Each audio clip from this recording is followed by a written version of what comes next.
I did,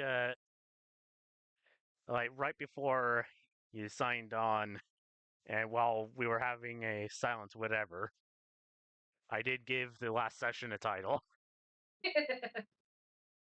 So, last time with the Whims of Fate, session 121, the band Visionary. The band Visionary. That's a good title.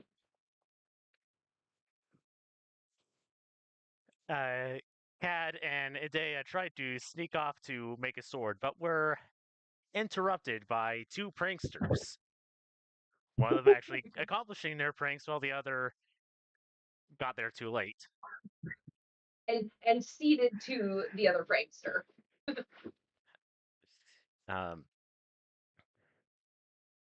But that prankster did lead them off to the king's tent because they heard the sound of a teleport. Eavesdropping on the king's conversation, Emrys returned. They only returned long enough to give Uther a new vision, saying that he has to choose between, he has to choose between Gorlois or Igraine. His two best friends. If he allows Gorlois to go off to war, Gorlois will die. But if he chooses to keep him at the camp, Igraine will die. This obviously angered Uther, who banished Emrys and angrily went off to bed. The others agreed that everyone else should know, but it was too late in the evening, so they just went to bed. The next morning, Tooth approached Brina with his concerns. Erden encountered Uther while on his morning exercises. Eventually, the two groups, with few additions in tow, found Will, who was upset by the news, and went off to talk with Lou to see if there was anything that could be done to avoid the vision. As it seems that no matter what is done, Emrys's visions do come true.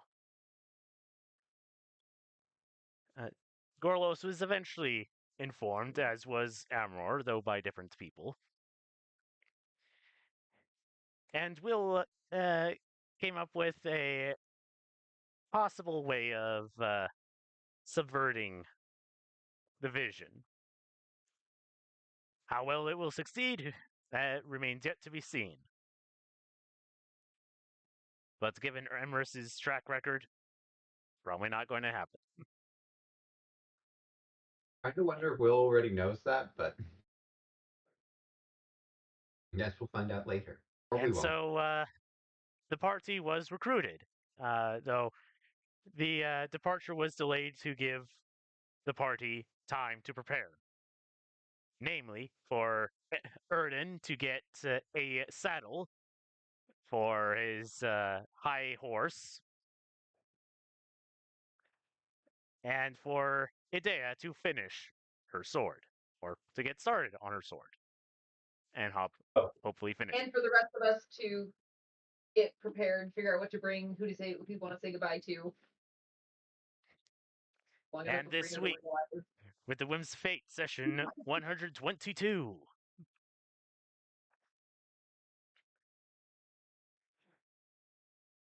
Okay. All right. So, left off with you guys getting ready to head out. So, I need to know how you're all preparing and how quickly you're preparing to leave. I've got Will and Gorlois. And Mm-hmm. Cat. And we're gonna go see Cadmus, and we're gonna go make a sword.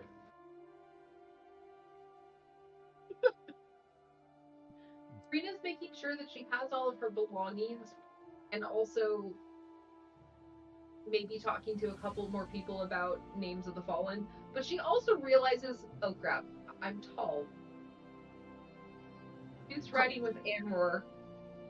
And while I could probably ride with Erden, it'll be slightly more comfortable to ride my own mount. I think I need a horse. And I also want to see if I want to make sure if Cheap hasn't come back because Cheap did. Wait, yes. Yeah, Cheap returned. Cheap did not. Cheap came from the west. Told us everything was okay. But Cheap has not come back. So I might send Cheap after Peep. Okay. Noted. But yeah, so she'll. Almost What seemed to turn into a whole. was that? Okay. That almost seemed to turn into who's on first. A little bit. Little bit. But yeah, I will. Once I make sure that I have all my stuff, I'm gonna head towards the stables.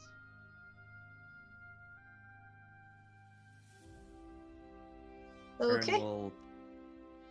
Aaron will mentally tell, I guess psychically tell Thunderclap to go to the Forged so that all the important people are reminded, yes, there's a horse that definitely wants this done. And it probably won't take Ern that long to pack up. Honestly, he was planning on actually like unpacking his stuff if we survived a week in the camp, and only after that point. So it's kind of just, all right, I'm picking up my 2 bags and we're gonna go. That's right, because we haven't stayed here a week at all. Mm-hmm. Yeah. You've been here a few days, if that. Yeah, I figure Idea kind of works the same way with her stuff as I do, which is that you only take out what you need, so most of it stays packed. So her picking her stuff up is not something I'm concerned about. Honestly, Brina probably hasn't unpacked much either, but it's more of a just making sure I have everything. Sounds And good. in the process of doing that, it's like, oh wait, I need a mount. Helen only got here the other night, so she never unpacked.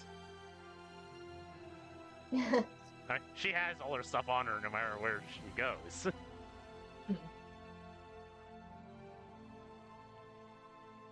Okay. Oh, not to mention, I'll have to think about it Leopold. And Prince Urian. Okay.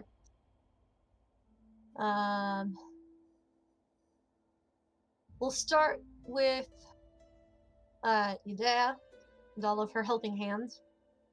Yes. So,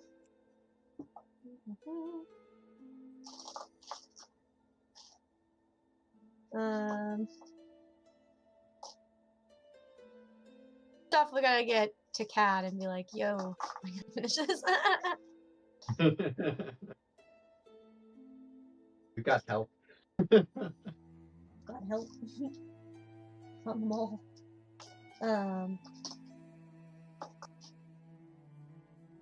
So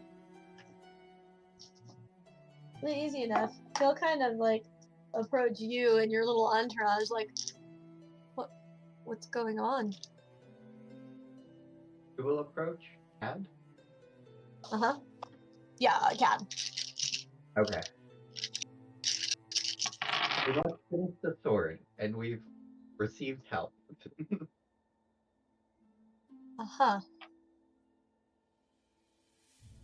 Okay.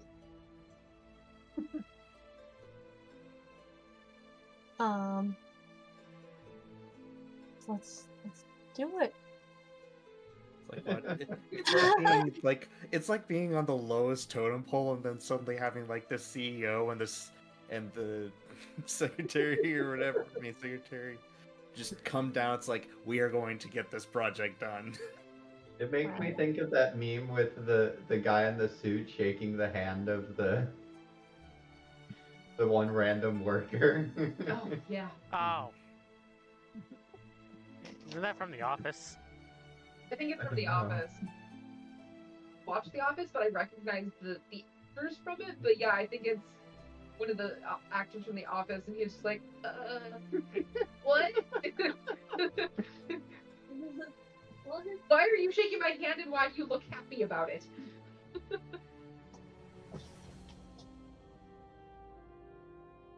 Yes.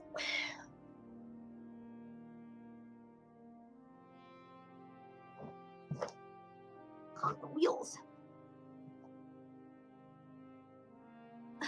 Sorry. Right. Okay.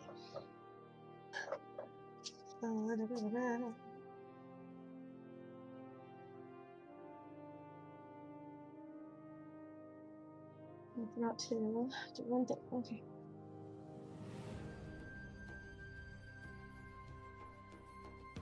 I just realized, like, you guys know at least one kind of every druid, of all the main druids at least.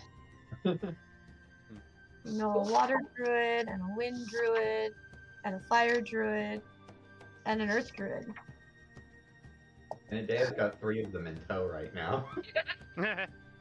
Who's the water and who's the earth? Cadmus is the earth.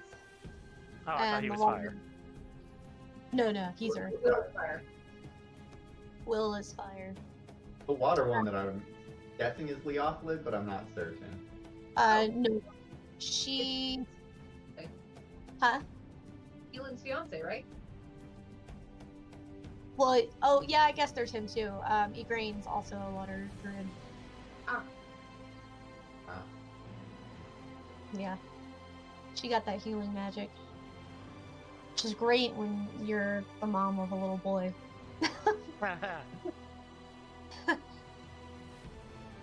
She fixes all the boo-boos.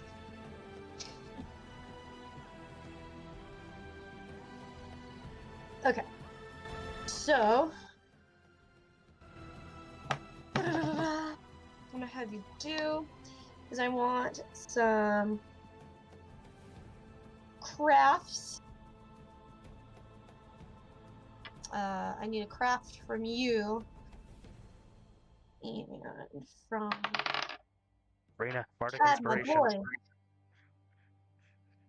boy. Not there. You could have done it before a day left. True.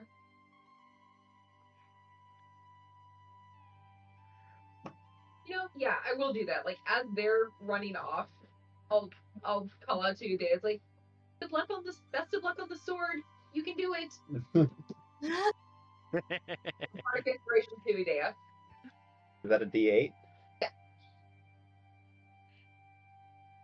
I don't know if how long does it last? 10 an hour. minutes?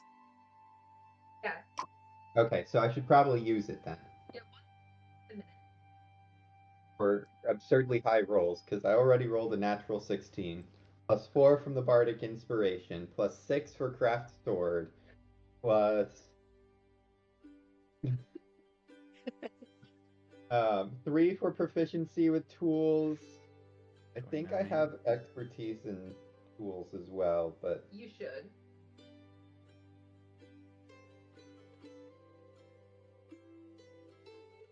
yes, I do have expertise in tools. 32. Yeah. So that was a 16 modifier. Tad So is Genius gone for another plus 5. Cat is not performing up to his normal status. He might be feeling the pressure of I having can flash a Genius a Cadmus. Merlin. That's a better choice. huh? I can flash a Genius Cadmus. That's a better choice. However, Will is easily keeping things the temperature you need them and maintaining the size flame, pulling it down when you need it just down to embers and coals, and all that. He is just like on top of it. Gorlois is also doing a very good job of keeping things cool in there so that people aren't overheating. Beautiful. He's also whispering like encouragements through the air that he is sending through the air. Around it, you'll hear, yeah. I love it. Yeah. At one point, you hear Cadmus will go, "Will you shut up, Gorlois?" Distracting. I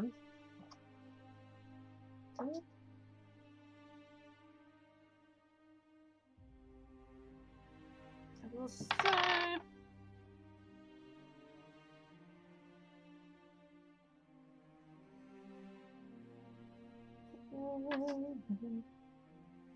It's the Dea's thing, crafting. That's why we can get plus 16 modifiers. We did. Would you like a sword? Yeah, you will definitely get a sword. So it does look like as you're getting this together and it's coming together,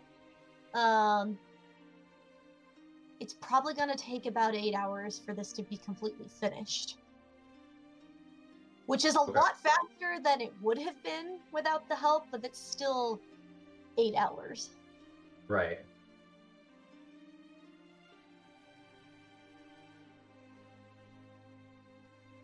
That doesn't phase a day, but I don't know how the rest of the entourage feels about that. Well, it kind of depends on whether you tell them. This is like just something you know as you're putting this together and you're seeing how it's coming and you're like, oh, this is going to go really fast. And then you're like, maybe not fast enough. I don't know. Like, oh, Well, how much is it just metalworking, or is it making the whole sword? I guess we're working to the sword, but not the enchanting. The enchanting we're gonna save for the ley line because, of course, we're going to. Part of the holdup is going to be like, they need like specific molds, specific tools in order that may not be easy to carry along. Like when you're making a sword, you usually have like it on an anvil so you can pound out the shapes and things you need.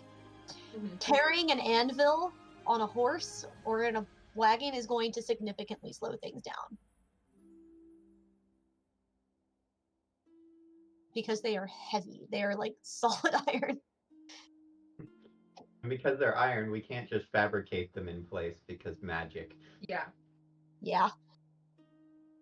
And then on top of that, there's the amount of time it needs to cool so that it doesn't burn whoever picks it up. Right. Or become brittle and shatter. Yeah. Because we don't want it to cool too fast because that will cause some integrity issues. Especially because we're playing with such a very narrow range here with the materials that we're using combined with trying to make them both physically and magically viable for the task. Yeah. Exactly. You're going to tell me?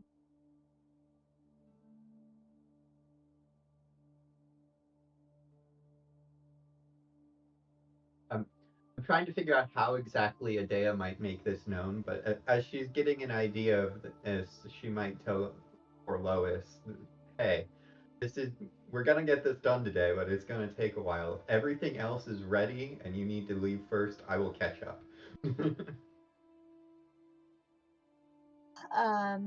How much time?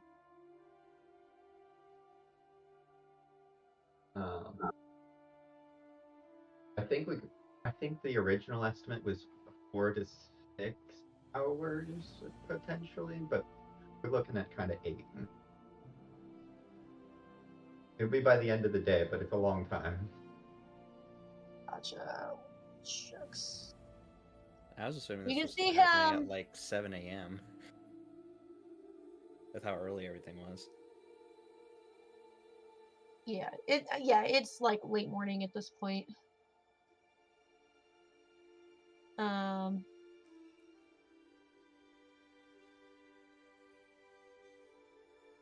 Adea's not probably super prompt because she's trying to get her. perfect. She's trying to get things done, and she feels the last couple of hours are the most important for him to know that. So she'll tell him when she gets the opportunity and isn't working on other things. Okay. This weapon could potentially help significantly with protecting my dukedom. Yes. Yes. Okay. I'm going to send everybody off, but I'm going to stay with you because I can wind walk us to them. That sounds like fantastic. Okay. I love It's this plan. It's gonna get toasty for a minute, but I'll be right back. Wait, hang on. He actually pulls out a pearl. He's going to contact Amarar using the pearl. Emperor, as is probably normal at this point, will respond promptly. Hey, it's gonna take a bit for this weapon to get done. I want you all to head out now. I will catch up. Any of your friends who want to tag along, they can go now if they want. Otherwise, they can wait with me and I will take them. Understood, my lord. I will get the men organized and move out. Okay. I will let you know when we head out.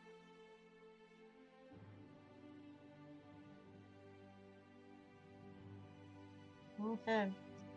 So, from there, while you're working on that, okay. The other three, you went to go grab your things. You were going to go to figure out the mount situation. How long is it going to take you to grab all your stuff, Ern? I'm like Probably- pointing at you, but you obviously cannot tell who I am pointing at. It's probably like 5 minutes. It's like getting on normal clothing, taking out the putting on armor as well. Probably takes like 15-20 minutes for him to get fully prepared. Okay, cool. And you know what? Because I can, you feel like something in your pocket buzzing. Because this is a new thing for you. There's just like a weird Immediately pick it vibrating, and out. you're like, what? It's the pearl. Hello? Hey. I'm glad you figured it out. Okay. Your friend Idea said it's gonna take a couple of hours to make sure this sword is ready. I am going to stay here with her so that I can just wind walk her to the rest of the army, but the rest of them are going to be leaving. So if you want to go with them now, you can, or you can wait on us. Well, I have a horse, so I could easily go either direction, honestly. I mean, I can take 10 people, so I doubt 10 people are going to stay behind, but I'm trying to think if there would be possibly 10 people that would stay on it. That's a hard number to get to. it probably would have been really easy if we still had the entire crew we started with. Right? True. if we still have the entire crew, Oh my God. and maybe some of the additions. Mhm. I'll check in with everyone else, and I guess I'll use this to tell you one way or another. Good. Sounds good. Bye.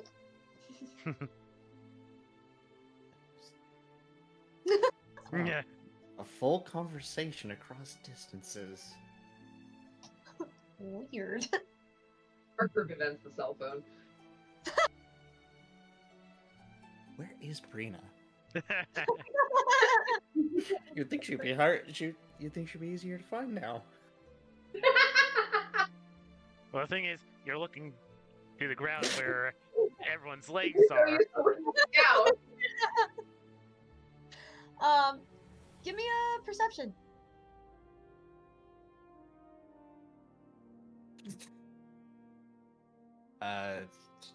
What's my perception modifier? It's a total of 7. Gosh, I don't know where she is. My friend, you only had to make a 10.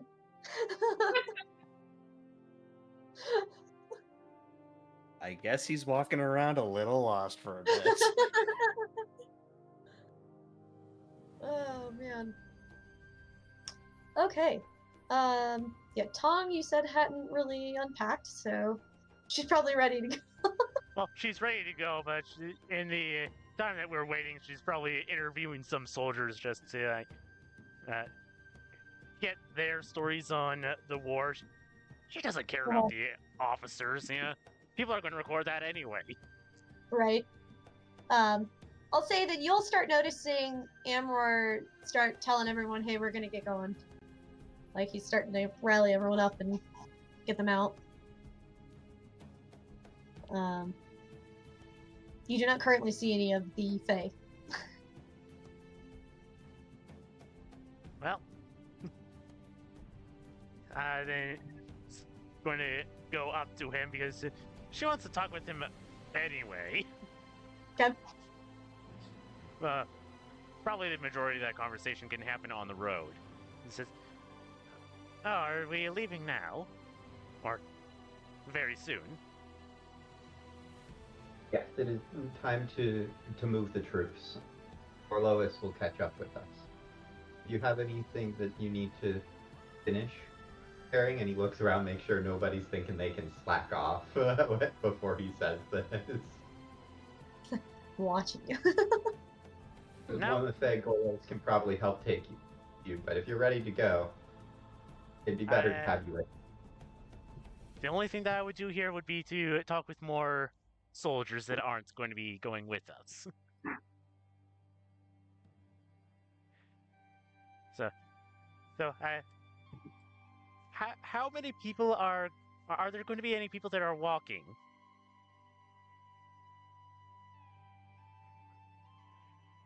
Three of them will be. My suspicion was yes, just I can't imagine the camp has that many horses, but it's probably good to ask. Yeah, no, the only ones who have horses are going to be those who are knighted.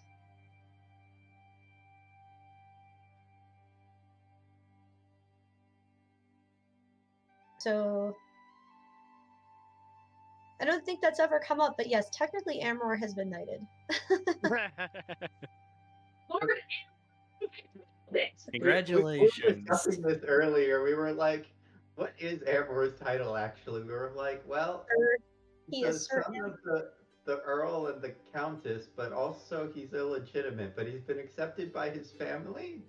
So He's been legitimized. Well, he's at least been accepted by his mother, and the Earl's probably at least tolerant to Amor's presence.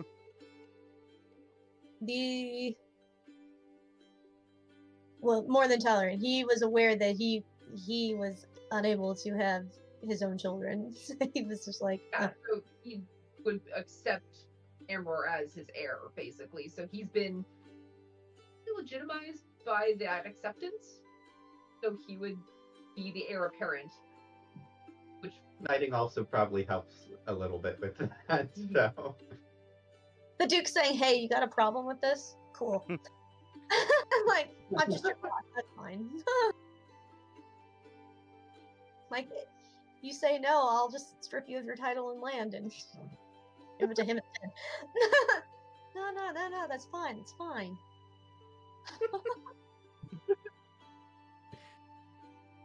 Gorlois has a lot of power. right. he's the Passive Duke. aggressive negotiation. We like Gorlois. He's a good dude. I'll say one of Amor's men,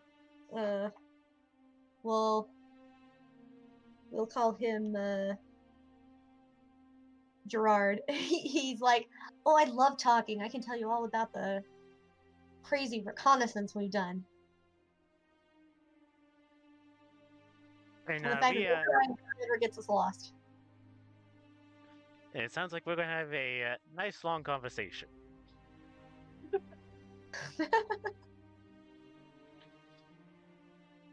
Yeah, Alright. that's How do I more or feel less like the Gerard? extent of Tong's preparations. Why do I feel like this is Gerard's lucky day? Because I feel like not a lot of the other soldiers would necessarily want to talk to him all that much because they probably have heard all of his stories and are like, okay, thanks, Gerard, we're done. But now he just gets to talk Tong's ear off the entire way to Demnonia. And she's writing all this down. Mm-hmm. She doesn't care how outlandish it is. It's just like, no one's going to believe this anyway.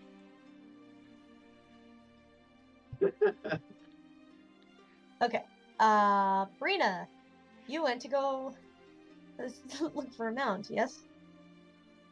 Yeah, because in my head, I am most used to traveling on horseback.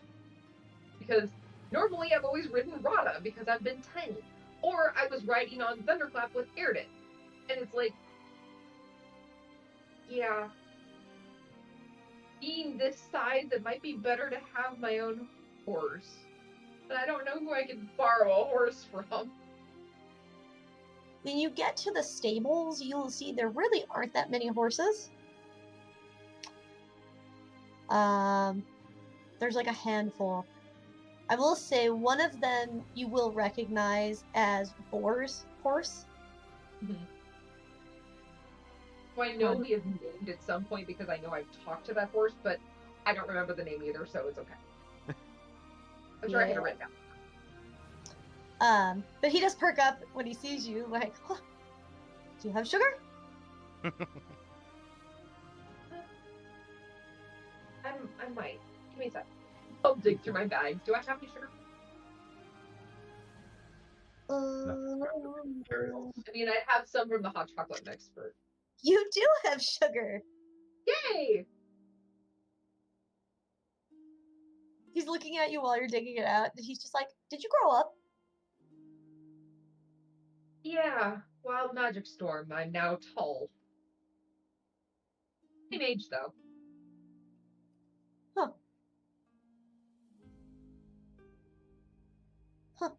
Sugar! Yes, sugar. I'll, of course, hand in the sugar. Or, like, I'll put it on my palm and hold it out to him. The horse in the stall next to him, it's a white horse. It sticks its head out and is like, what is sugar? Sugar is something rather sweet. Oh, by the way, I'm Brina. What's your name? I am Swiftlight. Oh, beautiful name. Footlight. Whose horse are you? Or who rides you, I guess? Prince. There's several of those.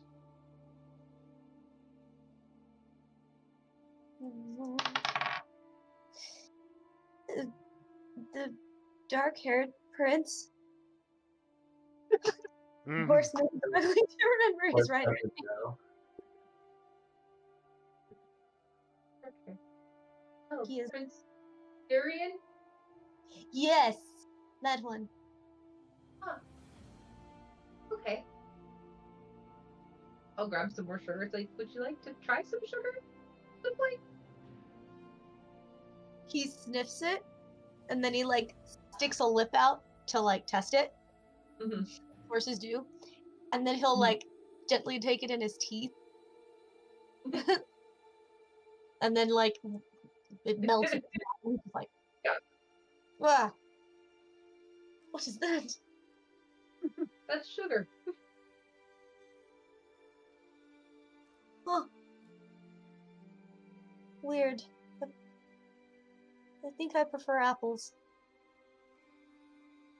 I can see if I have one of those. Brina's become completely and hopelessly distracted from her actual horse. Yeah, she is. Talking to the horse.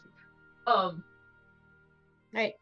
After several moments, I will say you figure out where she is. Like, you hear her talking in the stables, like her voice is echoing out of the stables. Talking about apples, it seems. Yeah, I'll just poke his head around the doorway. It's just like, oh, there you are. Oh, sorry, were you looking for me? Yeah. What you doing? Well,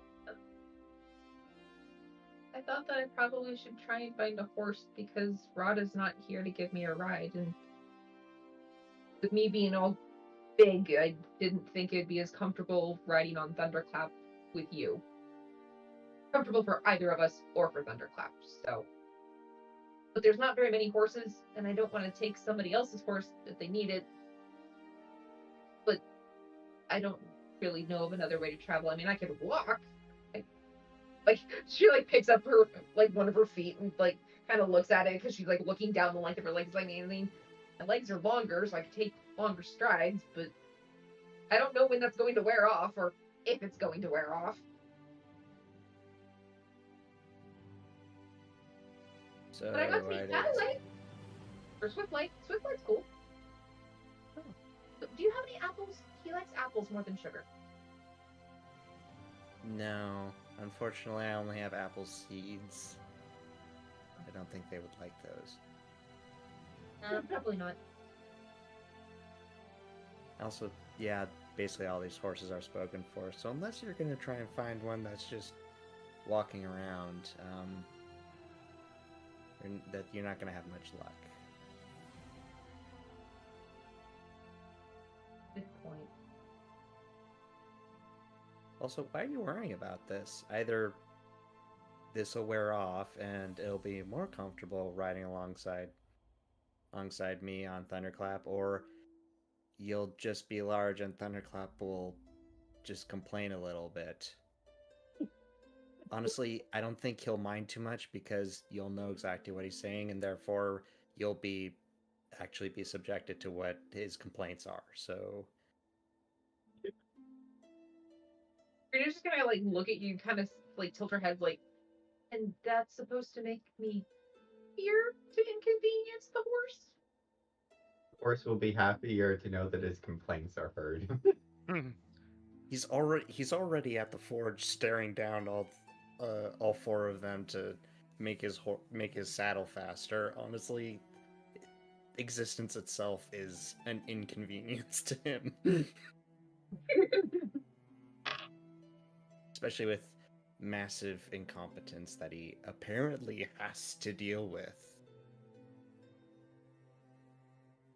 Hearing him complain is not going to necessarily make the ride any better, but you make a good point. And I'll kind of, like, reach over and, like, scratch the forelock, it's like the forehead of the horse of Swiftlight, and then I'll also reach over with the other hand and scratch the forelock of Forrest's horse. Like, sorry I don't have any apples for you, Swiftlight, but take care of your riders. Always do.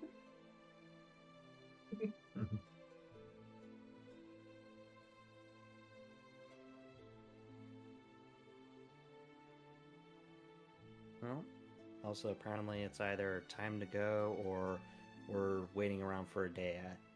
And I'm definitely waiting around for Adea. Do you want to go with the army or stick around with us? How will we catch up to them? Well, horseback, but also, Gorlois has windy step or something. It He makes has the everything go wind faster. power. Okay. With Gorlois, we will walk on clouds, or something like that. I'm sorry, I just got this vision now of like him lifting you guys up and just, I can show you the world. I wasn't thinking that. I was Everyone's more thinking of we're walking on sunshine. Or what came to mind, like, you can fly, you can fly, you can fly, from Peter Pan. There's lots of good songs today. Alright, we need 2 more. I want to fly like an eagle. I believe I can fly. Sorry. Oh my gosh, there's too many. Too many. What is it? the wind and touch the sky. Na na na na na na na na na. Gorlos is just gonna have a bunch of theme songs now. And unfortunately, it has 2 bards.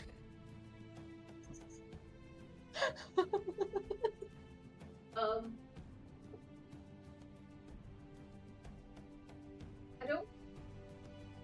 don't really want them to leave without us, but at the same time, Keep hasn't returned, and I want to make sure that I know what his report is so I can translate it.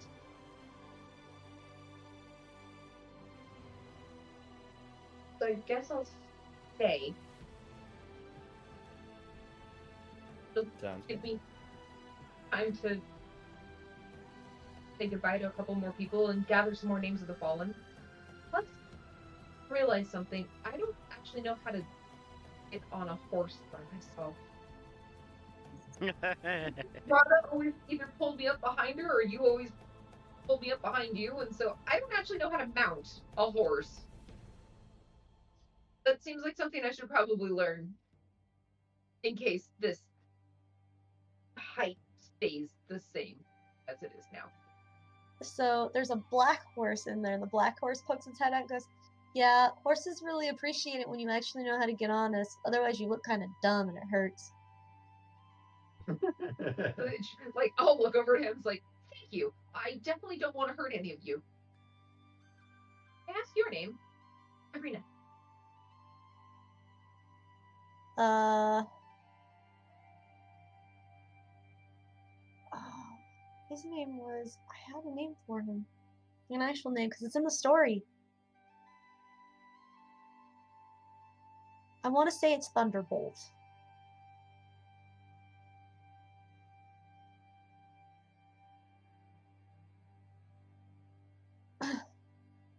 I am Thunderbolt.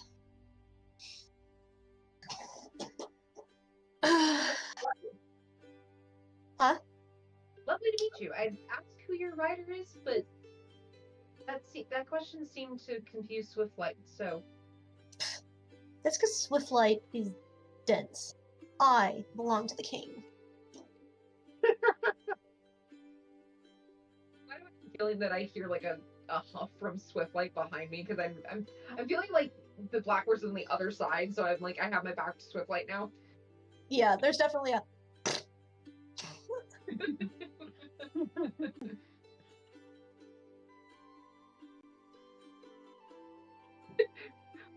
I'll like pop a little curtsy. It's like good to know. But I'll also turn back to Swiftlight and like kind of scratch my under the chin. It's like it's okay. I don't think you're dense.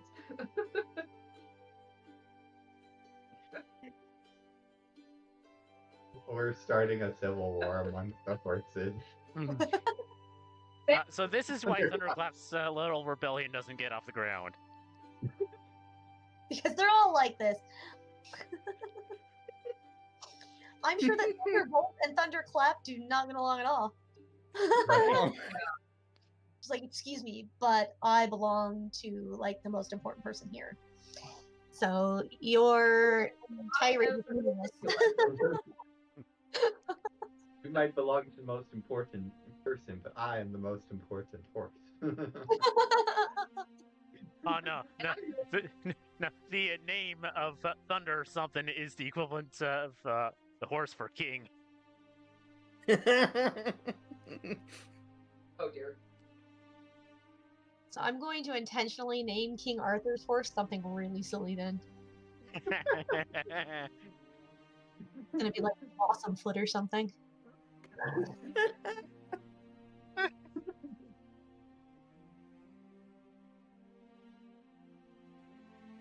Actually, not understanding the meme.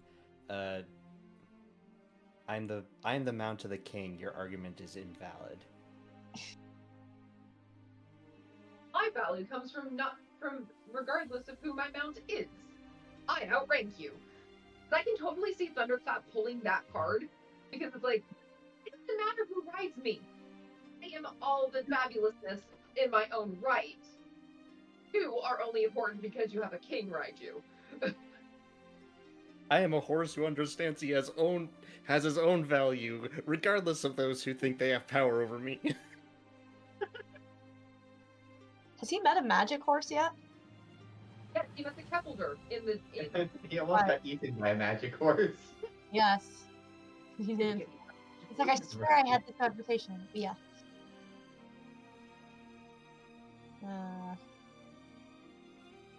Thunderclap needs to meet a Thestral. Yes. Has he seen death, though? No, not yet.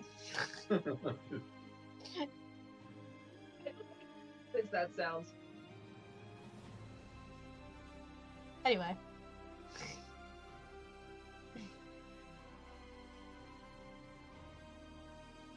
So is she how Idea's doing so far?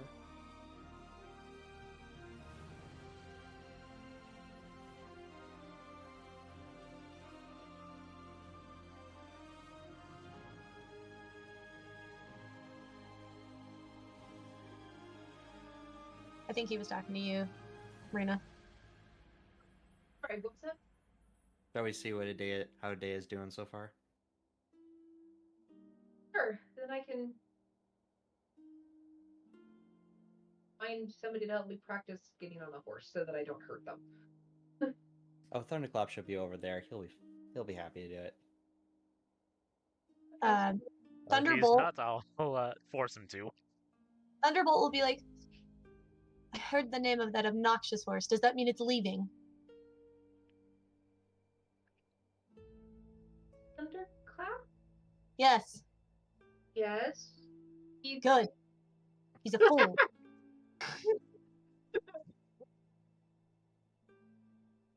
just like side eyes to Aaron and it's like, oh no, what did he start now? Oh,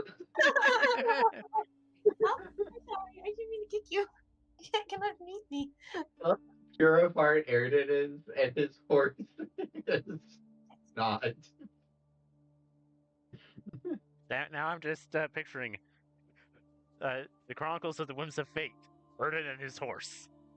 You know what that makes me think of? So I haven't actually read this series, but I understand the concept of this part of the series. His Dark Materials series by My lap.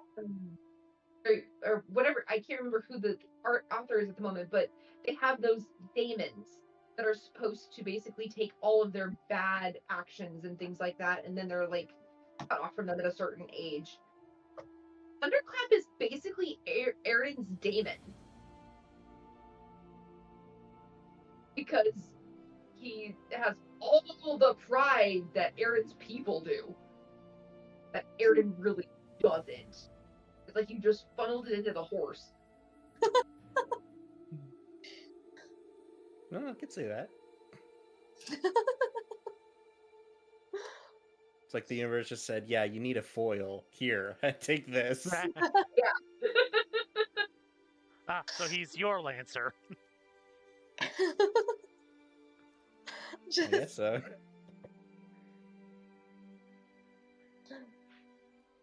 Okay. When you get there, they've really got like their thing going. You can see Ken and Adair like shaping the metal. You can see that Will is like heating as needed. Gorlos is keeping everything cool and allowing airflow to go through and everything. He kind of nods at you guys as you come in. Thunderclap has his head poking inside, watching, and he's just like, You'll also see that while Will is like heating up the fire, he has also been working on the saddle, and it's looking really good. Like this guy can multitask. He's just like, yeah, I got this. We're good. It looks like the saddle's almost done, honestly.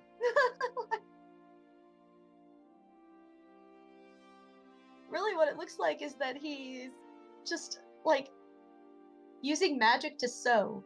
Like, you just see thread going in and out and sewing leather pieces together.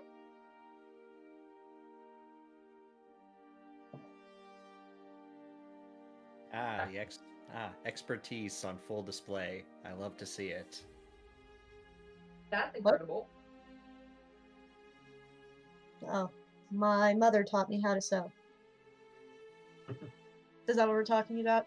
I'm not sure. I'm focusing on too many things at once. Don't worry about it. You're good. Just Don't worry about admiring it. your You're awesome. relationship. You're doing good. Also, if your horse could stop breathing down my neck, that'd be great. His breath kind of stinks. Yeah, I'll just. Dr. Clark just... He looks really insulted. For you two who can understand him, he's just like, excuse me? Come on, Thunderclap. It's just because you're really invested doesn't mean you have to stare down his neck or anything. I have to make sure he's doing it right. The last thing I want is chafing. This is what you have before you is an unequivocal master at his craft. I don't think you have to worry about that at all. I don't believe you. If I'm Look at him. lying, you can Skinny. kick me in the head. I don't even want to do it. His ears like perk forward. I'm holding you to that. Okay. Smell like Frida's just like shaking her head at the two of them. It's like, this is a horrible bet. Corlos is just looking at you while he's like, are you talking to your horse? Yes. We share a literal mental connection. I'm sorry. That must be awful. I feel like kind of side-eye Rolos is like, maybe I should go find your horse and talk to him. Wait, did you say that out loud? Yeah, Or you it's more the muttering under my breath, but it's like, why do you think talking to horses is such a bad thing? It's like, Oh, it's not the talking to the horse that's the bad thing. It's that having a mental connection you can't break. I don't care how much I love somebody. I wouldn't want that. Well, after a certain point, it stops. But I mean, yeah, this close. I mean, I'll admit, it would be nice to know what the babies are saying when they're crying. But Igraine seems to have figured that out, so I don't know. Maybe it's a womanly thing. Nah, you just have to listen and know exactly what they desire. Oh, And you Ern's eye actually kind of like twitches there a little bit. I see. Do you speak infant? And Ern just like it's kind of like purposely like his eyes flit to his horse for a second.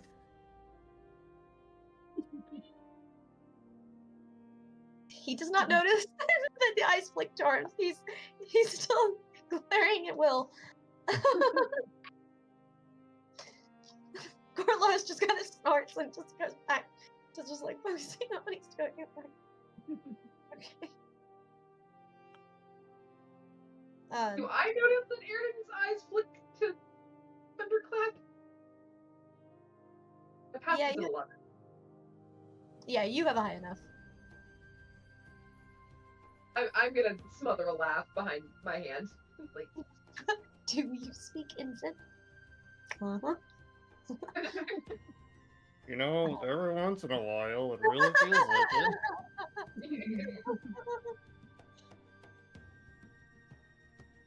Okay. Alright. Let's go ahead and have you and Cad do another craft check. See how we're... Oh, Cad baby, that was so much better. Yay! Rolled a couple digits this time. Ugh. Hey, do we want to make... Wait, bring Oh, us I there just- now. We can use Bardic Inspiration again. I just If realized you still that have it. it didn't specify what ability modifier to use, so I didn't even add an ability modifier to the last roll. Tell us Craft... today. I don't know. Yeah. Well, honestly, with crafting, I will let you use either intelligence or wisdom. Oh, they're both +5s. Valeria.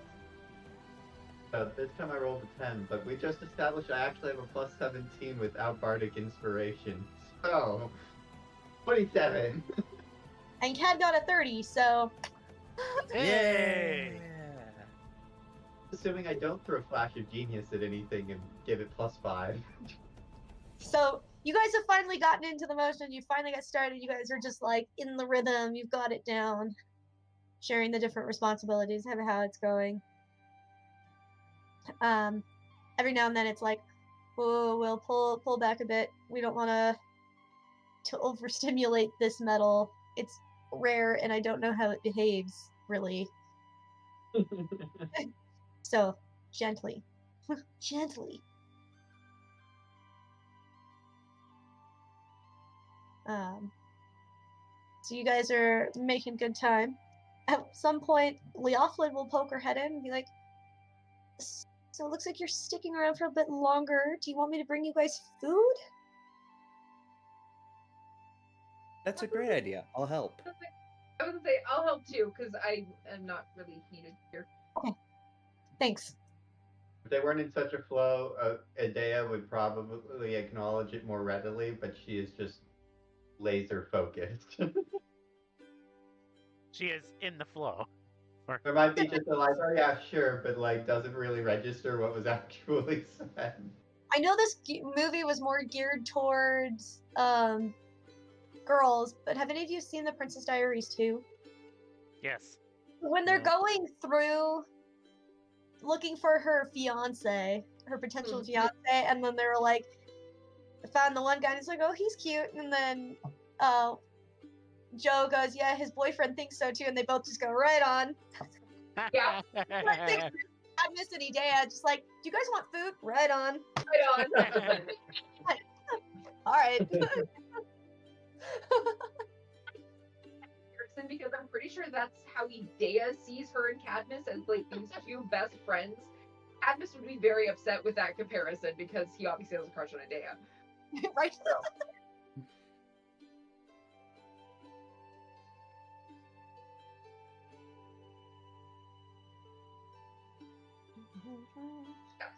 the Aaron and I offer to help. We often bring food because Yep. it's not really what we're doing other than Aaron trying to get Thunderclap to stop annoying Will. Long enough to teach you how to mount a horse. As you guys are heading back to go get food, Leoflin will just kind of suddenly turn around and like grab both of you and just like a hug, just like, you both be careful. And don't let Will do anything stupid or I'll kick all of your asses. Okay? Aaron joins in right back. It's like, absolutely. And Brayden just like wraps her arms around her and hugs her back. It's like, absolutely. Good. I'm just glad that we're doing this now and Cadmus doesn't have to go too, because honestly, I couldn't handle it. A leaf on the wind would have more ability to stand up to that pressure. Yeah. He's just so helpless sometimes. I just can't. I just feel obligated to protect him, you know?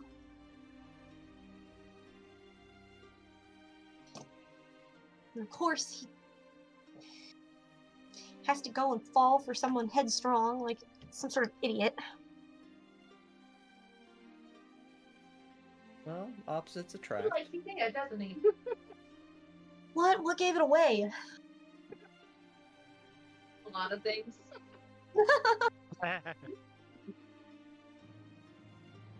I mean, let's face it. I don't know. Have you seen the woman? I mean, she's gorgeous. Anyone would fall for her. I can guarantee you she'd hate to hear that. Have you seen her? Have you seen her when she... Okay, so the glamour thing that we do to make ourselves look different. Have you noticed that it doesn't look nearly as pretty? Yeah, I kind of figured it was on purpose. She doesn't strike me as the kind who wants to draw attention to herself. No. Mhm. But I think that's part of the appeal. Cadmus is not an attention grabber.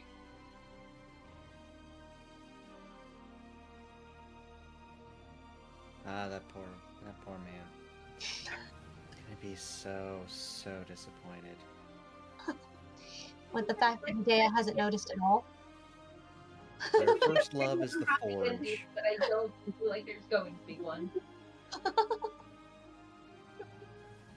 Yeah, well, let him dream. Let him down easy later. Then we should probably keep him and Idea as far away as possible, because the thing with opposites is that Idea will definitely not let it go easily, let it fall easily. It will drop faster than an anvil from the sky. Or maybe we just let him down real hard, real fast right now. Maybe not while they're working on the sword. Well, no. Right afterwards. Right afterwards. Thank you for your help on this. This is not gonna happen. See ya. Idea's not that heartless. No, it might be awkward about it. She's awkward about everything. Both are. The sad thing is you know what drives me so crazy? Is that they probably are perfect for each other. They're both oblivious. They both love the forge. They get into all kinds of trouble. The difference is, she can actually get herself out of the mess. She's got training. He doesn't.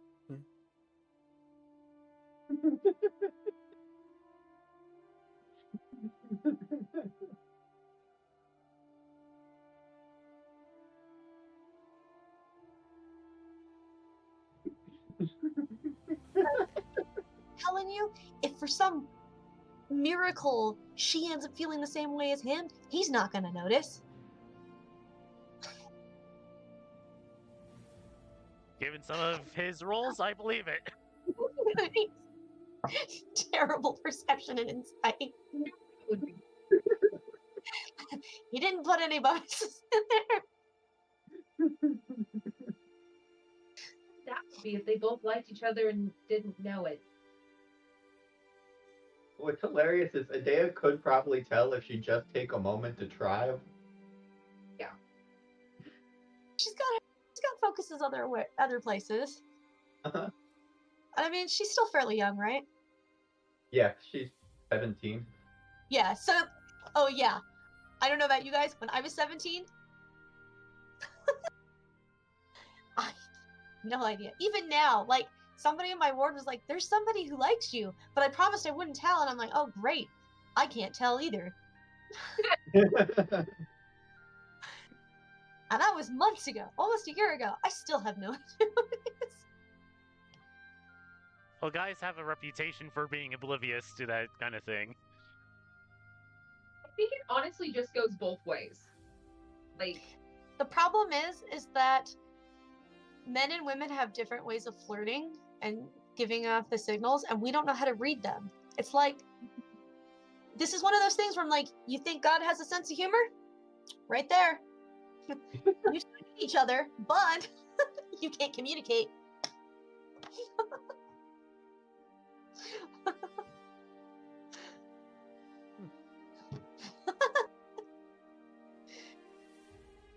Oh my. Kind of the same way with cats and dogs. Their signals for what they like and don't like are opposite each other, which is why they get so irritated with each other. They could get along if they just could figure out how to read each other's signals. I mean, there are plenty of videos out there that show that. Usually, they're like, you're doing weird things. Don't like it. Anyway, yes, Leopold is getting all her frustrations out. She's like, I need somebody to understand the struggle I have right now.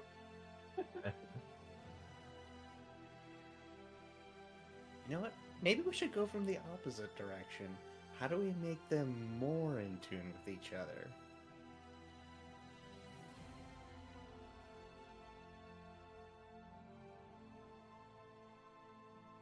Freaky mental link? Nah, that'd be a little too obvious. Also, Dea would try and break it down, understand it, then use it on other people. Or something to that effect. She did she did for a little while have her sword talking to her. Was it a sword? Sword, right? Dagger, yeah. Dagger, that's what it was. Dagger. Your dagger was, I mean, at least you thought it was.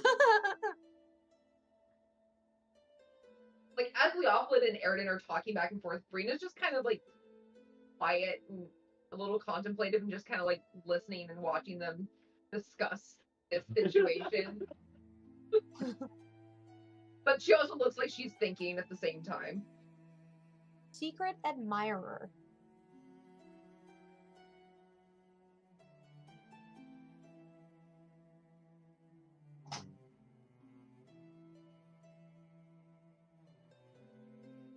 Poor Lois made them some of those pearls. Okay, this is me out of character. Did Brina notice that Idea had made the sending stones? Uh, I don't know if I was actually. I mean, I was mostly interacting with Leopold, so I don't know if I actually noticed that she made sending stones and gave one to Cadmus. They already have sending stones. yeah. I don't know if she did. I know Leopold didn't. Yeah, I don't think I probably would have either because I was mostly interacting with Leopold or Prince Urian or something like that. So, okay, thank you. Back in character. Maybe, yeah. Do you think That's Idea could make them? She's the type of person to try and figure out stuff and make it magical. Huh. Think she could do that? I mean, I don't know she how her surprised me style before. music magic works. Music, magic, same difference, right? If you're tone deaf, Honestly, absolutely. could make those. Idea could figure out a way to do that.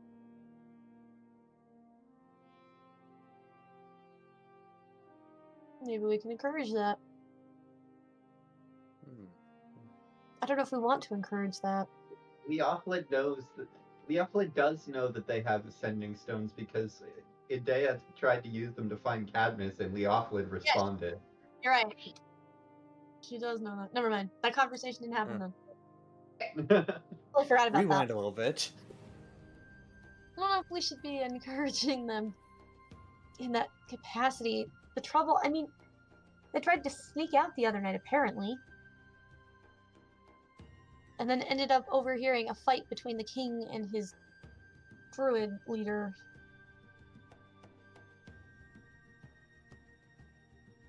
I love how Leopold both knows this and has let them play it off as being useful and not getting into trouble. I mean, to be fair, the news is kind of big. That's kind of big. Smart. Should we, like, let that cool off and see if I can get him to like somebody else? No. I don't know if this is good for them or not. Then you'd have to figure out how to make an excuse of why the sending stone isn't around. So that was step one. Oh, how easy it is to actually shift your affections from somebody, regardless how hopeless it seems. I don't know. I've never been in love. All the men that were around me were, well, you've met them. Cadmus, Will, Emrys. I mean, who wants to live with any of them? I mean, I guess maybe Adea. I don't know.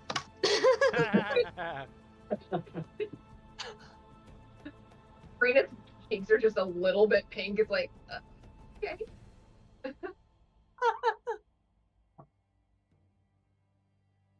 I need... Normally I'd say I need a nice Saxon man, but right now they're proving to be just as big a sacks of crap as they are. I'm just gonna be an old single lady for the rest of my life. Get a bunch of cats. Well, there's nothing wrong with that.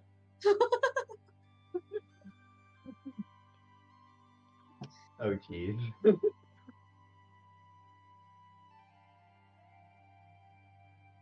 Well, if I get super desperate, I'll ask you, Arden.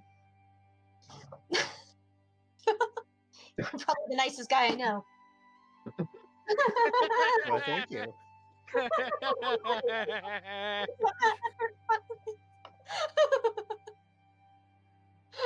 Erin is definitely blushing with that. Rita's grinning at that. Of course, that also came out wrong. I don't mean that it's desperate for me to go after you. I'm just saying you're a good option. Sorry. Look, I can see the appeal of trying to get a druid first. I totally understand it. I just pointedly making sure no one knows that I can do druid magic.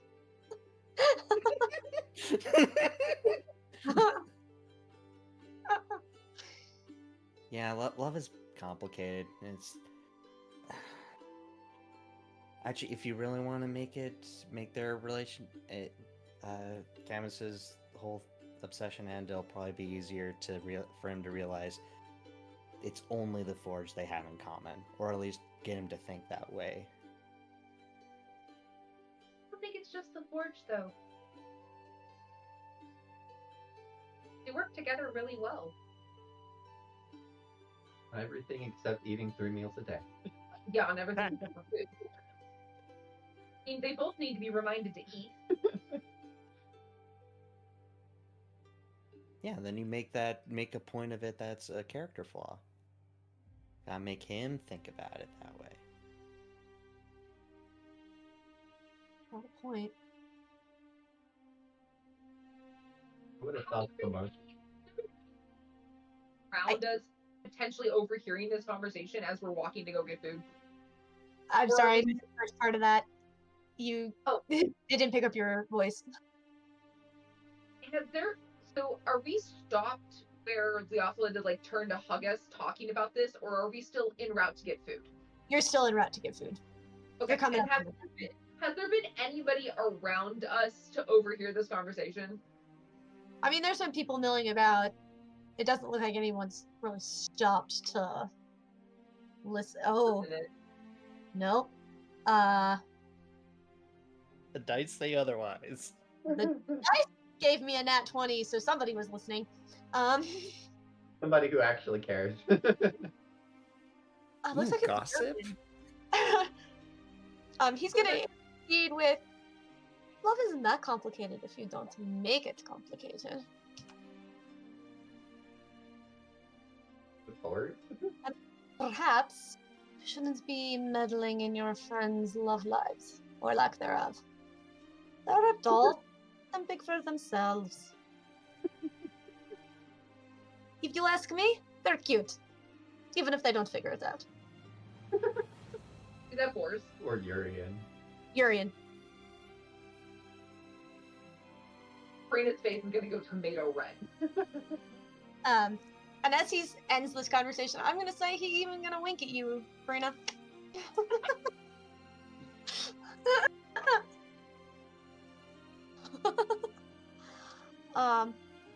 We finally have ships for everyone. I was just saying, Yeah. you have a high enough passive. Oh boy, Brina is really reacting to what he said. Like, You are welcome to do an insight if you'd like to. Oh, absolutely. I will happily do an insight. Debating. Oh, the dice have spoken. It's a natural 20. Oh boy, did she have a bad for Urian?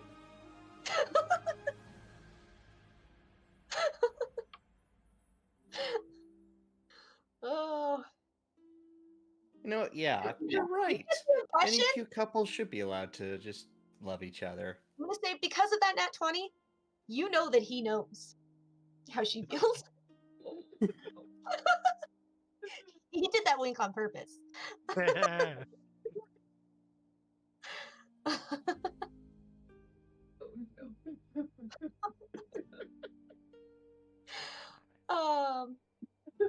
Tom, while you guys are heading up and you got your conversation, you have learned a lot from Gerard.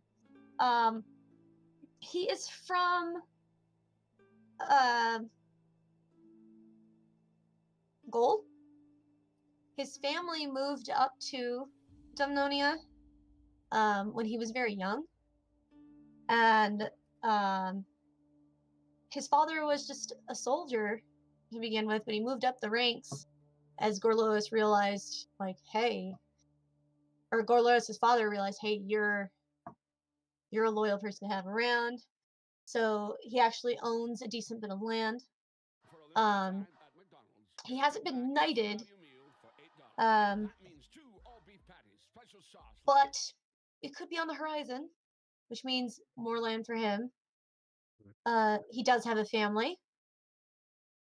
He has a wife and 2 kids.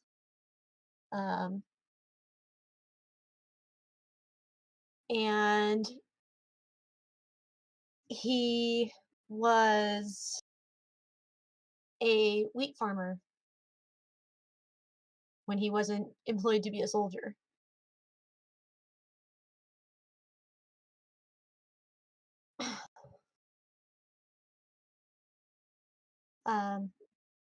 They felt no loyalty to Rome because Rome sucked. Their loyalty is definitely to Gorlois.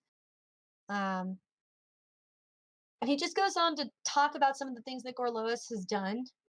That he, whenever there was a time for about 2 years where they were having a bit of a famine. They weren't getting as much water as they needed.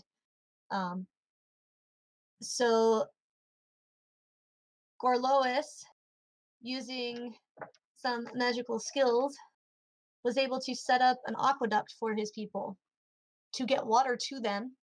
And he was able to purify salt water, so that aqueduct basically went from the ocean to their lands and was getting purified of all the salts and things in it. And they just haven't stopped because it was working. Why stop? They've got some of the richest land out there.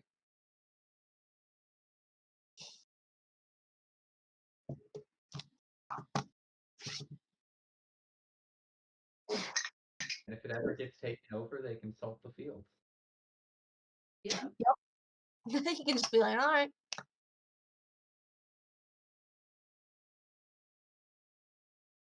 There are fail safes in place. I wonder where the salts are. Are they like just getting magically pushed away, or are they like gathering up in like solid crystals along the side of the aqueduct, just slowly getting bigger? What they're doing is they're selling it because it's salt, and salt Yeah. is extremely That'll make expensive. a lot of money. Holy cow! An aqueduct and a Very salt rich mine. area. This is probably why Constance is heading that way, because he's like, you know what? They're not as under control as I want, and they've got the stuff I want, so I'm taking it. He doesn't know why it's the way it is, because he's an idiot, but he'll also mention that he trained alongside Amror when Amror joined. So they're like tight. Gerard thinks of them as best friends. He doesn't know if Amror does, but he's like, you know what? That's what I'm going to tell everybody when he's famous. That I am Amror's best friend.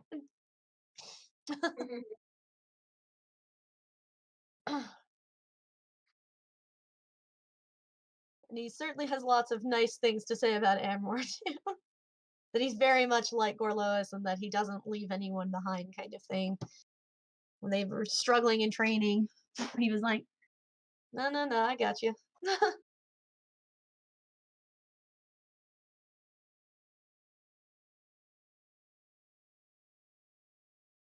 And he'll give you little blurbs about some of the other soldiers who are less willing to talk. Most of them come from very similar backgrounds. They're some sort of farmer, or one was like a blacksmith. Things like that. How many of those people that like interrupt me like, oh no, he's exaggerating, or he's not exaggerating enough? A few.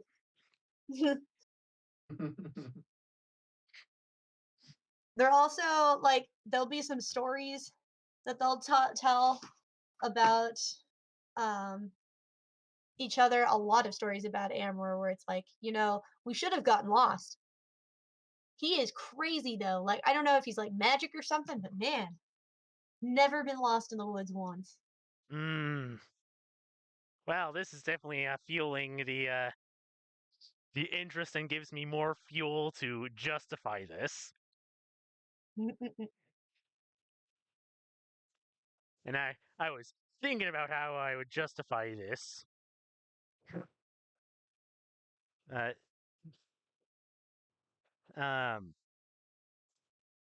So when they've had their talk, she's going to go alongside wherever Amor is, if he's walking or if he's riding.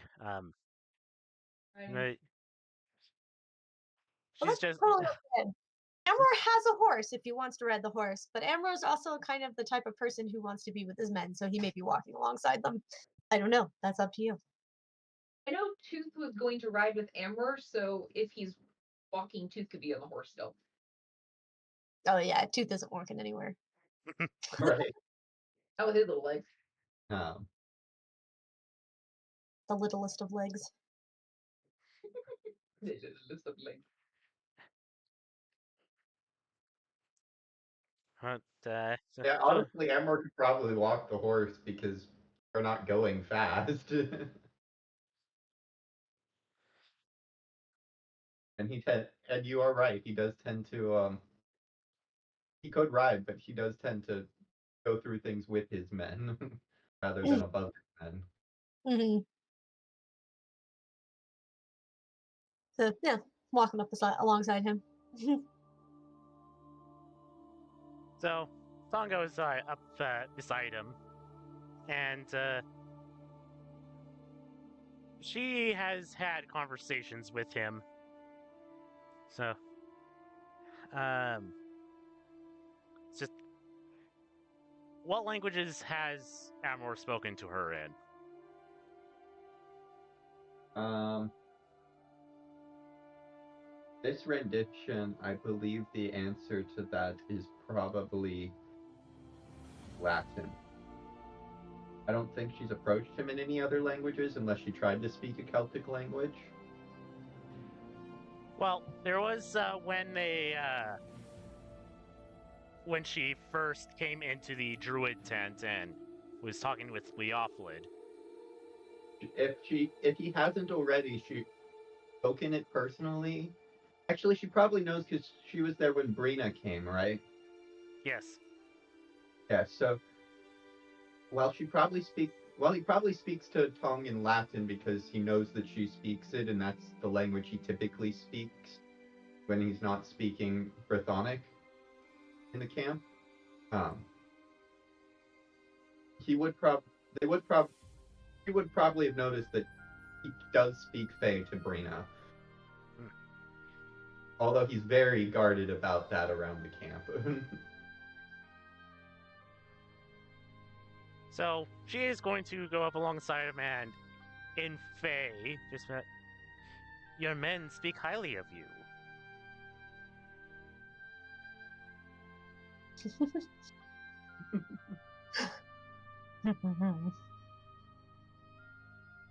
um,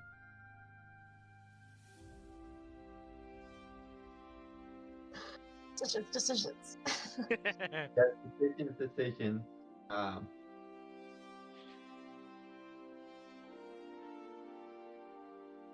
I'm trying to think because there are some Fae around the camp.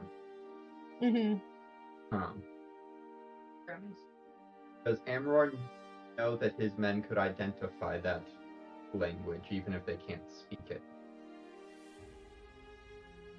Or that they couldn't identify that language? Give me a wisdom check. Oh, memory. Can I think this through?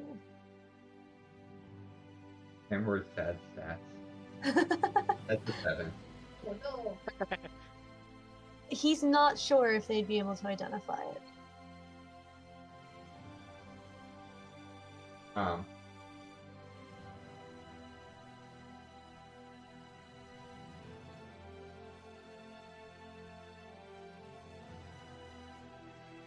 Most of them only speak Latin or Brythonic. He's not sure how many other languages they may be able to identify as something different, or like as this is like specifically Gaelic or something else, or if it's just, oh, that's different. right.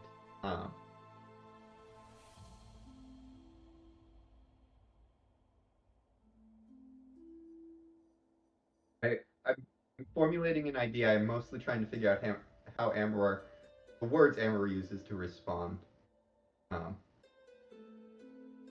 Is he showing any kind of discomfort? No, he doesn't show discomfort. He does respond rather immediately. I'm just trying to get the Hmm. exact words that, because he would accept that statement in humility, something along the lines of,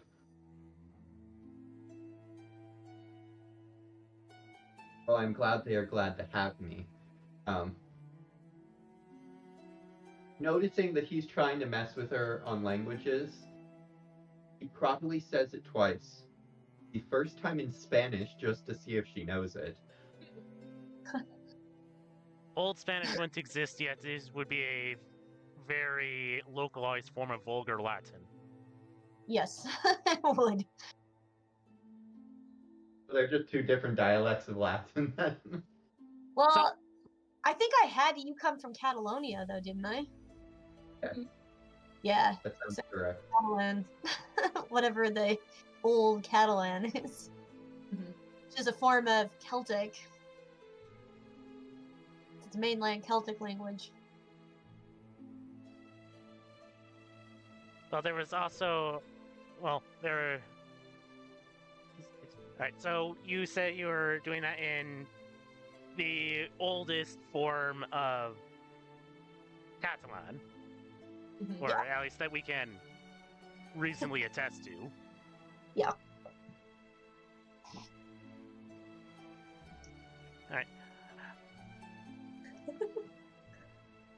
And then the second time, regular Latin.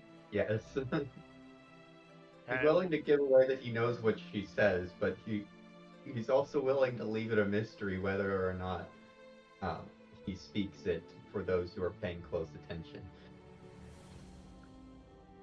So it was the Old Iberian and Latin, correct? Old Catalan, yeah. Let me just write that down. I've updated his languages. It now says Spanish, parentheses, Catalan.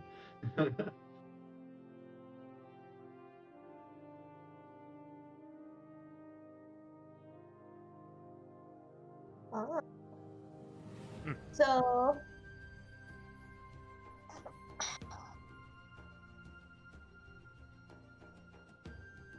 hold on. I'm finding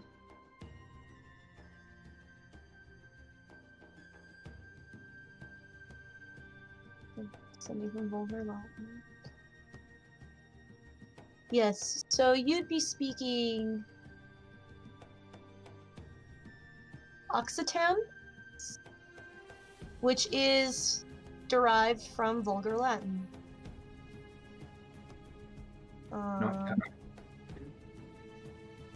So basically what it is you have, I'll show you kind of.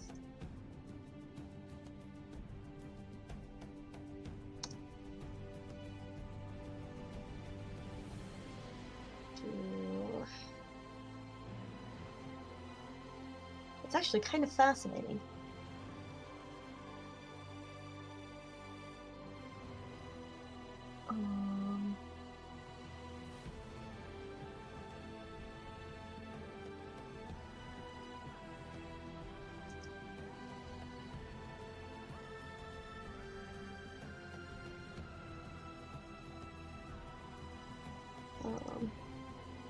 There is a Sadia underneath that. So it goes Vulgar Latin to Old Occitan or Old Provençal to Catalan is basically the progression of those languages. So we're in the middle of those right now. And they transition from Vulgar Latin into Old Provençal. Yeah. Alright, so let me see if I can pull this off just to give the effect. Mhm. She gives If she him gets it if he gets it the first time, he doesn't say it a second time. she gives him a sly smile and will say,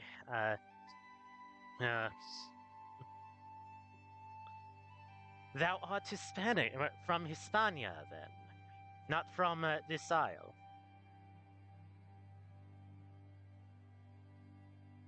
The truth, that's where I grew up. Is where I wandered for many years.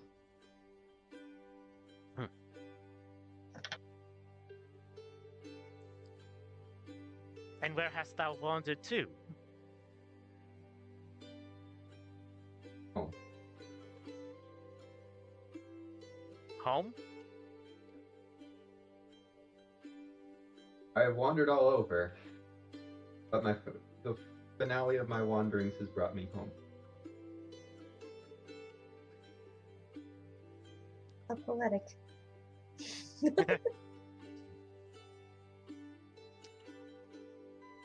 And yet you speak this dialect with fluency. Was not Hispania thine home?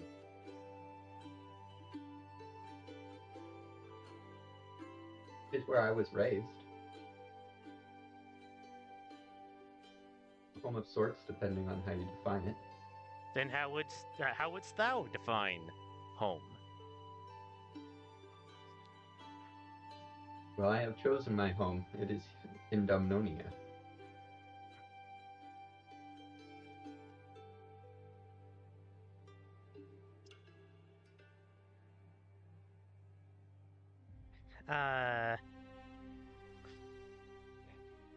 Telepathically,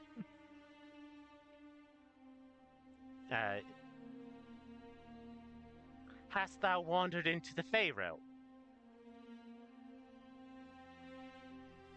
I presume I can respond telepathically at this point, so he will. No? Only if you have some form of telepathy. Okay, it's not that kind of, Yeah, it's not a spell. Let's see here.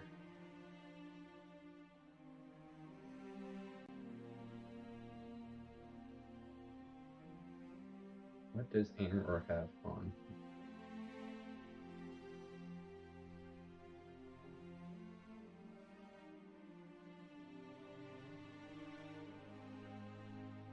And I am using an older form of English to give the context that she speaks classical Latin, not vulgar.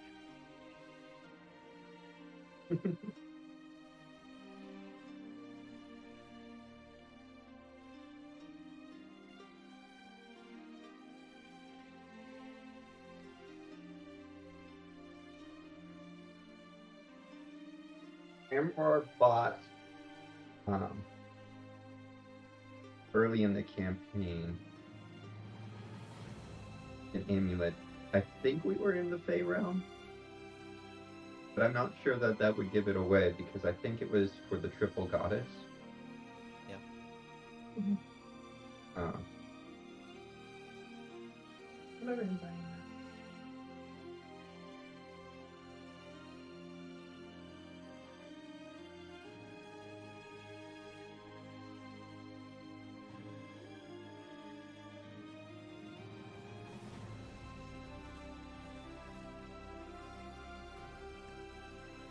I might have a clever response. What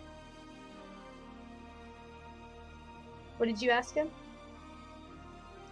Has he wandered into the Fey realm? Oh, yes. Yeah, for that telepathically. Yeah. And Sigma. Anror uses detect portal. Detect portal? Oh. Yeah. Okay. Magically, that senses the presence of a planar portal. It detects distance and direction of the closest portal within a mile and can be used again after a short rest. Cool.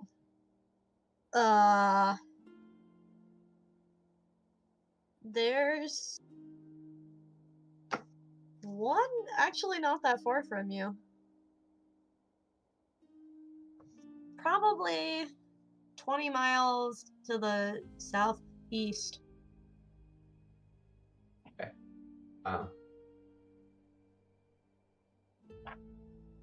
Maybe I have. I certainly could if I wanted to. There's a portal, and he points to the southeast over there. I've been many a place, and he kind of motions to his sword, which Adea has pointed out before, because it's not a local thing either. It is of the style of sword of the sword of Laban, so it's more of a Jewish style sword. It's very old. Yeah. But the fact that he's using with something like that, it's out of date at this point. It's the sword he's been using for a long time. Yeah. And Tom would definitely be familiar with that kind of sword. Probably seen it a few times passing through Judea. Yeah.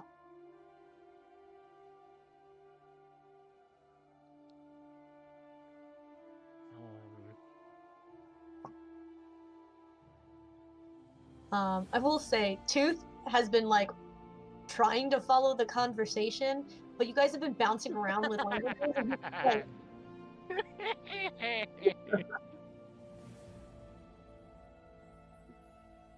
He's and barely he would getting have half to the will conversation. say something in Gaelic, and I don't think either one of you speak Gaelic. So he's just like, haha,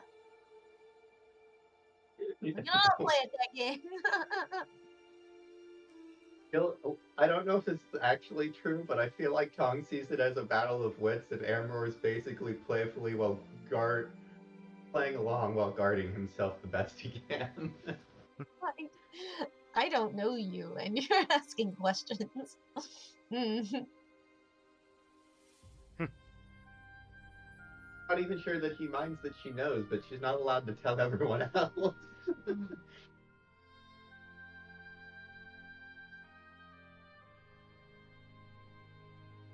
You know that she can see through his glamour. They can. Well, well, then perhaps I should just cut to the chase with you dodging mine questions. Thou appear to be one of the fair folk, particularly of the changelings. Is this telepathically or Yes. vocally? Telepathically. She can recognize that he is dodging things, but doesn't know why. Just yet. And in the main reason I can tell is that I have traveled with many changelings. Some with the same afflictions as thou art. Some with different afflictions.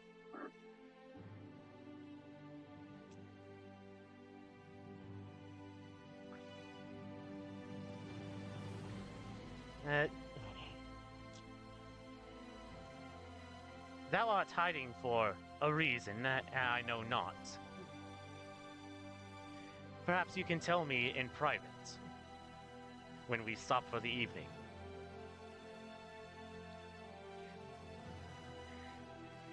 But perhaps you can answer me this. How dost thou know the formerly short one and the half-elf? What? Before you answer that, I want you to give a persuasion, and I want a counter from you to see if you are willing to meet with her later. Like, is she doing a good job of convincing you that she is safe to talk to?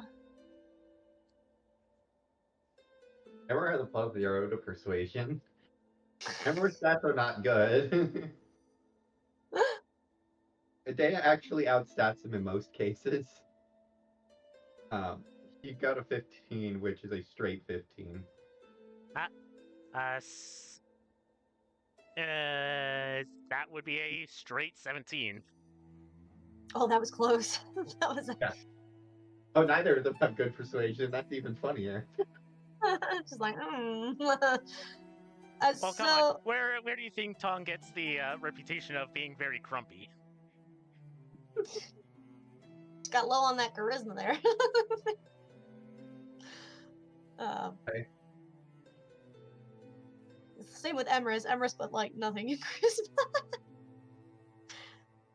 I will say, for a moment there, you're like, I don't know about this, but she looks super sincere, so maybe it's okay. My interpretation from Amror is probably that he is okay telling her, but he can't tell anybody, and that's what he has to get across. Yeah. Because he can't hide his true nature from people who are Fae. Right. And So it's more before you, important that they know that they can't tell.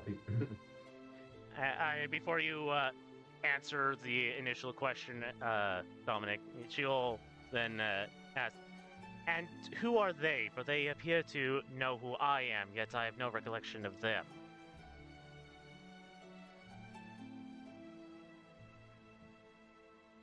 The worst possible person to ask that He's question. like, I don't even know who you are either. Not really. Well, her two questions are, how do you know them, and who are they? She's not asking them, she's not asking him to... Explain how they know her. Yeah. Well, she's not asking him to explain how they know her.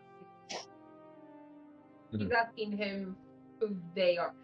Yes. Basically, it's almost like, would you describe them as good people? Kind of an idea.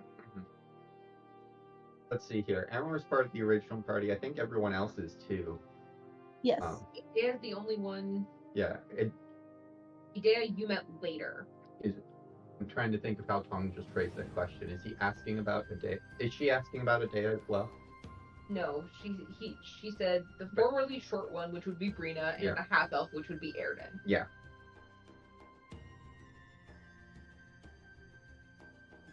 I mean, technically, Tooth is part of that group too. Yeah. And he is short, though he wasn't formerly short. No.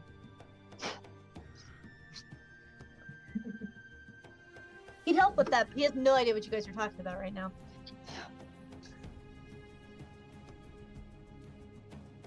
I've met them in my former... realizing that it might be awkward for him to answer a question that was said telepathically, she'll restate the question in, like, physically, but just rephrasing it slightly. Does that include the part where she asked if he would meet with her? No. Okay. And he answers the question that is spoken aloud and says, I met them in my many wide travels. We share a history, and they are good. They are worth helping. For a while, it was my mission to do just that. Bring them back to where they belong, to their homes, so that they could be where they belong. There's sometimes where they belong is the road, and that is more power to them. I can certainly empathize with that. For my preferred home would be the road. But due to recent circumstances, I think I may be tied down to a singular place.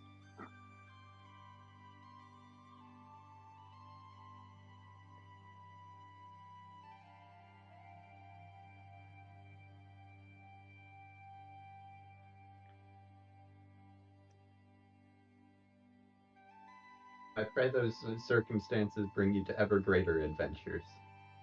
That's what you so seek. At least until Wanderlust takes hold of me again.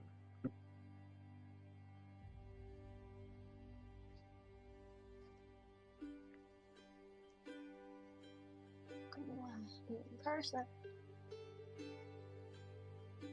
But who are they? I know them not. Yet they know me.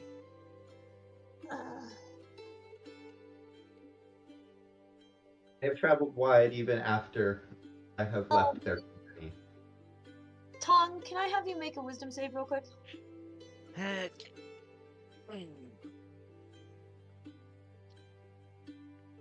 Good thing wizards have proficiency in wisdom saves. Marco, did you 19. actually say something? Huh? Sorry, I was asking if Marco had said something because I saw his mouth move, but I didn't hear anything. But I didn't mean to speak over your roll, Arthur. 19. Yeah, I was just muttering to myself. 19. You feel something akin to a knocking on your brain. Like something's trying to get in.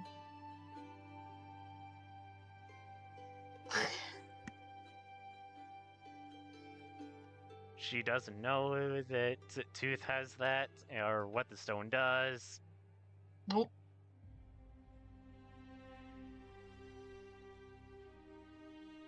So she recognizes what is going on, because she's probably done the same to other people. Willfully or not.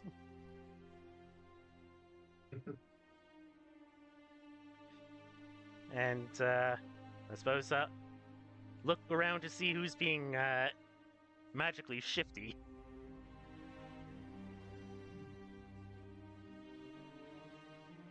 So,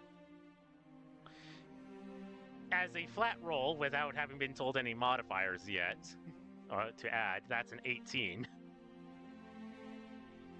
So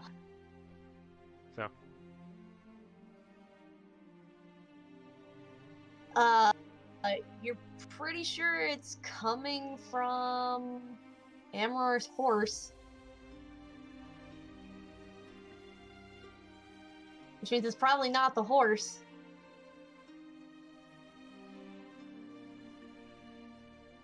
but I think I saw the leprechaun go over there. Uh-huh.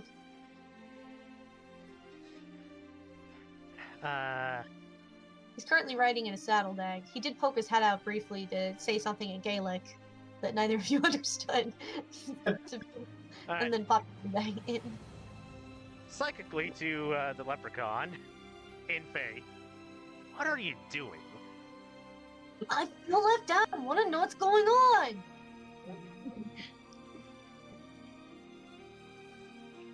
Because they're literally talking over me. Yeah, psychically, I can tell this person's hiding something, yet,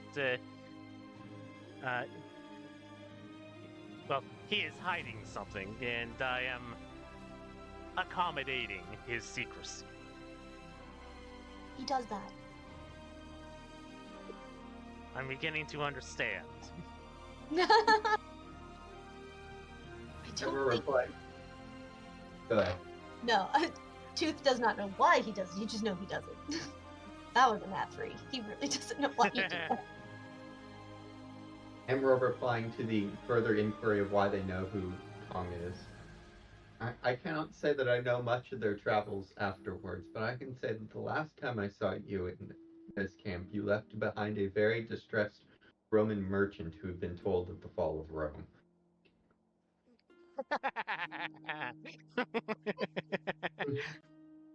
Which is really funny because Tong's gonna be like, Rome hasn't fallen. Yeah, this Tom doesn't know Rome's fallen.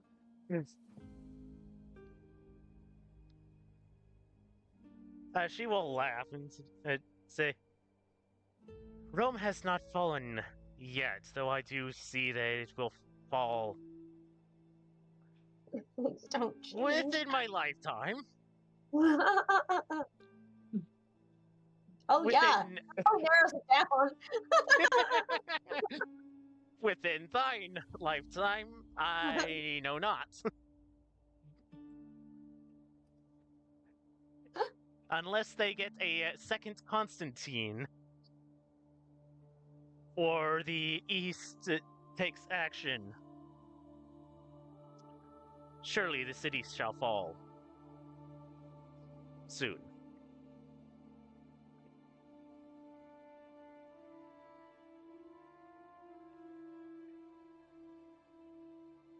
Have you allowed Tooth to stay connected?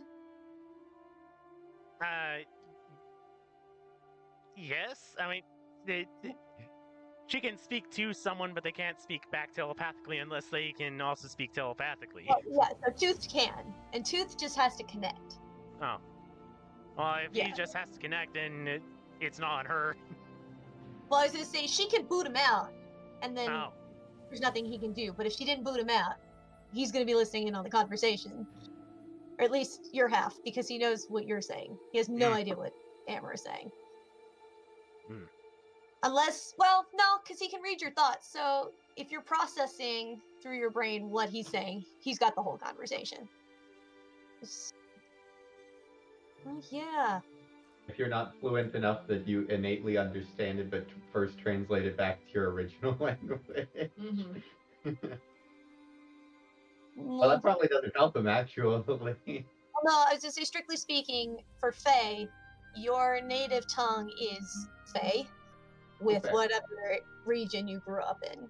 So most Fae are going to be fluent in 2 languages, just from the fact of, I grew up over here, this is who I'm interacting with. But everybody who is Fae is gonna think in Fae, for the most part. So it's an instinctual language for the Fae. Yeah. Less so for changelings, because changelings aren't necessarily aware right away what happened.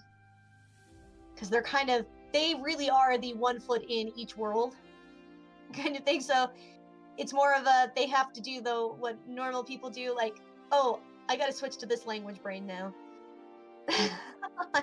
Got it.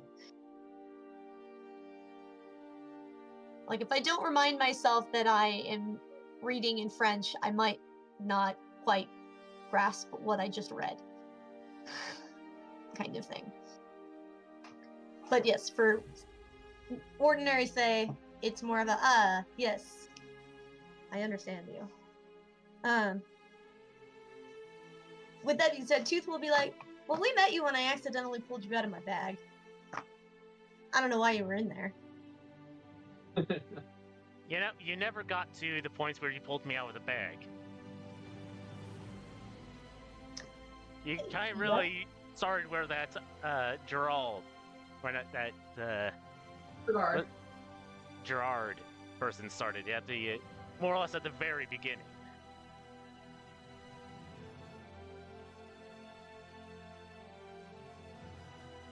Oh, there you know. There you have it. We were in a cave. I pulled you out of my bag. And Tried to- cave where? Thrin something. It was dead. Rado was very sad.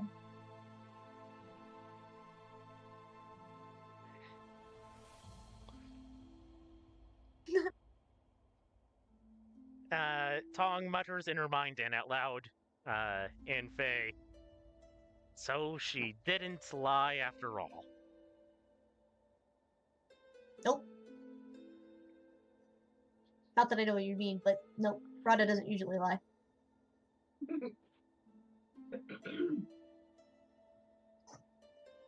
She'll turn to the saddlebag and say, like, hey, Rada, well, I was in Thrinakia before things went awry. I was with Rada's aunt. Then when I left, Rada told me that she was going back there, so I turned around as soon as I could. But when I got there, everything was dead. And I couldn't find anyone. Quite frankly, I'm lucky that I got out alive. Yeah, that's because the lady with the red hair sent everybody away. Rescued everyone.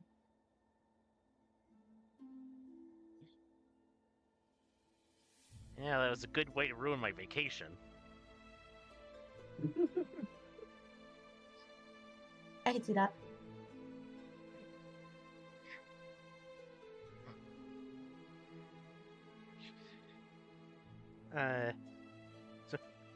So you traveled with the group. Who are they all? Oh dear goodness. They We're gonna are be tooth. they are the whims of fate. We are blown about by the whims of fate.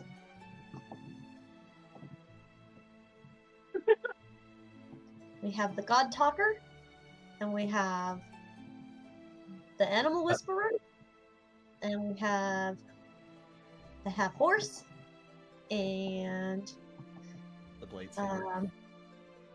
The what? The The Blade Blade Singer. Yeah, the Blade Singer. We have the one who forgets to sleep and eat. And then the obnoxious one is me. Sometimes Amber is with us. Sometimes I call him the Armless Wonder, because he could do some crazy things with just one arm.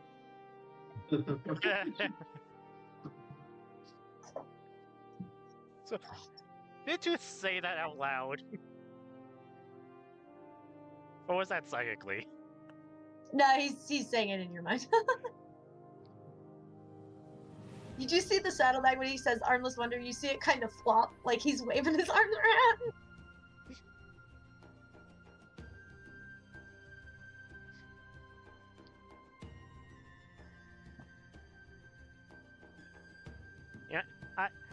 I want to roll an insight to see if he's dodging the question or if he's being authentic and that's how he remembers the party. Or how he thinks of us. Yes. 16. He's being genuine. He knows everyone's names. This is just like the nicknames that he uses for himself on them.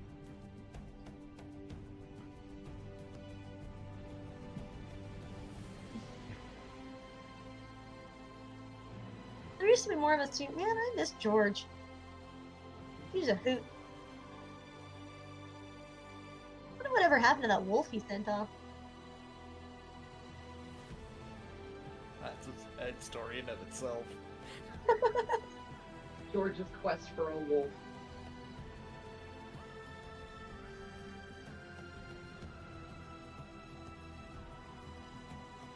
I really should figure out what happened to Fat Roman because we have a business together and I need to make sure he's not ripping me off.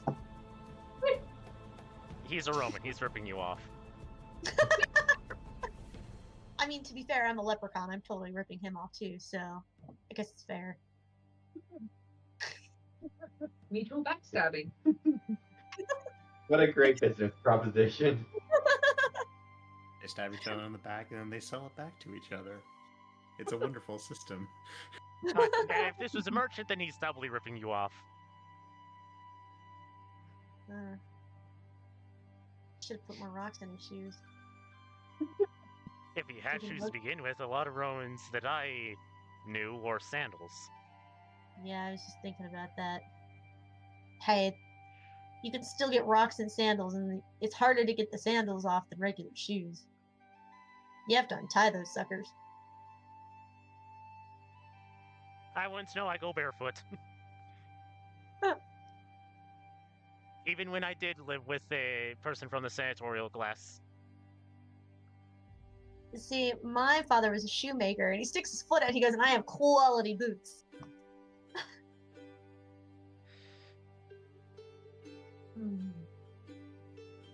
We were bookmakers. Where we sold those books, I have no idea.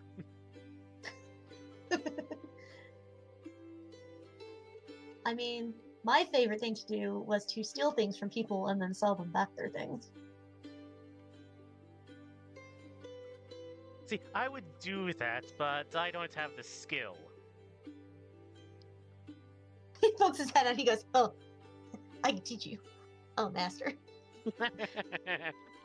Watch this. Let's see what crazy things I have in my bag right now. Let's see. I got. This is why Tooth is Song's favorite person right now. Not much right now. My dice is not cooperating. It's rolled every number but a 4. He pulls out a sport because I don't know what this is, but it's funky looking. Bork? A sport. I don't know what it's made out of, but man, it's springy. It's like a mini slingshot. I need a rock. Can you pick me up a rock? Telepathically pick up a rock, hand it to him.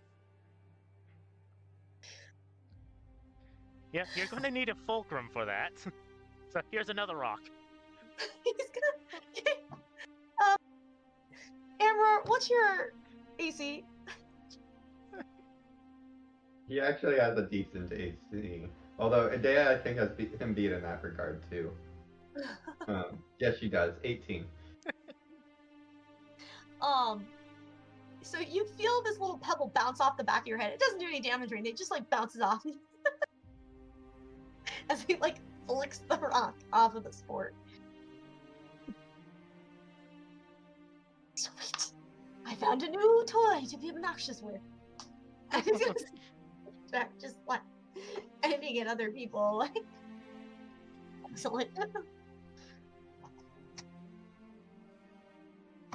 I will be able to keep myself entertained on this trip. Okay, meanwhile, back in camp. Poor Amber, it was so bad. Like, really? What I got myself in. Hey, you stuck with the two tricksters.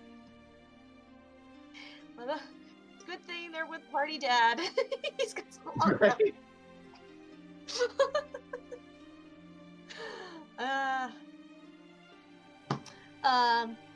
I want one more craft from you and Cadmus.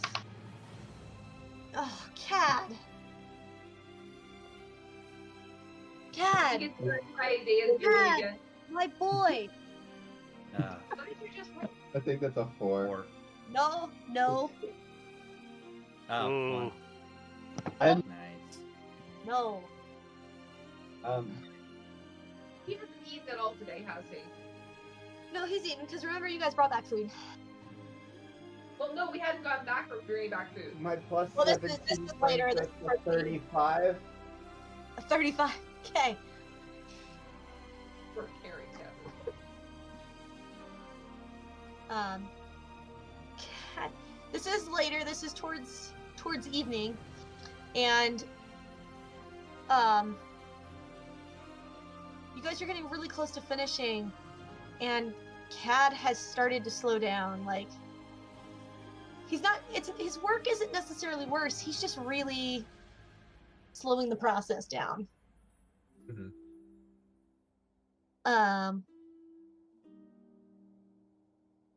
Leoflid has hung around since she brought the food and everything, just to kind of watch everything, talk with her friends one last time before they all have to abandon her.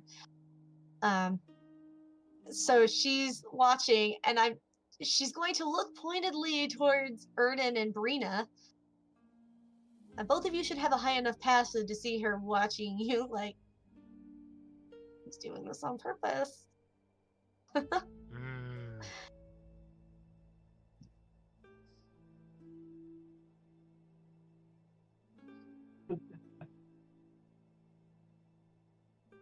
The question is, does Adea notice? Because she does have.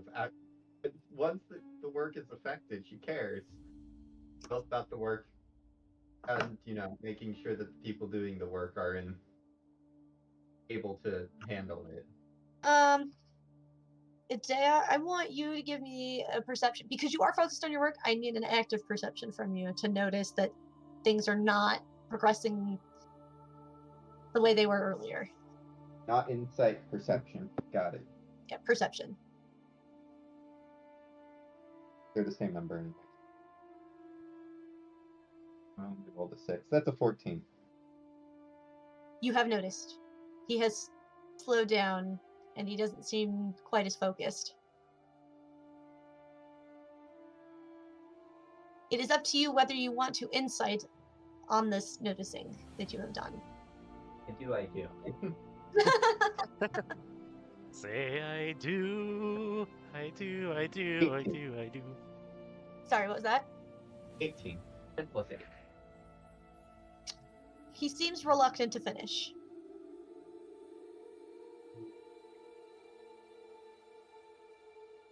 And you suspect that it may be that his favorite partner is going to leave once it's done. And he's not happy about this.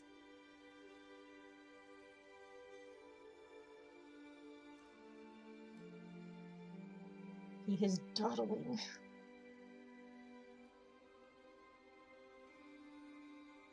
Kind of casually when she thinks that nobody else is paying close attention. Obviously, everybody's working. She'll just Well, kind of casually and quietly. Exactly, off Brina and Aaron. We're just there as Yeah. spectators. I was gonna say, Will and Gorlos are definitely having a conversation, like, just sort of general, what are we gonna do as we're getting down Right. there, planning things. Medea will just kind of casually and quietly say, you know I'm coming back, right? Are you? The last time you left, it was 4 years before you came back.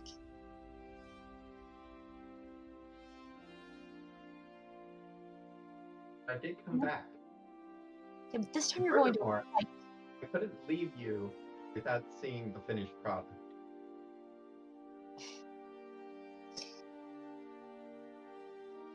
But you have to finish it somewhere else. I'm not going to be there. Which is why I have to come back. But you're going to a battle.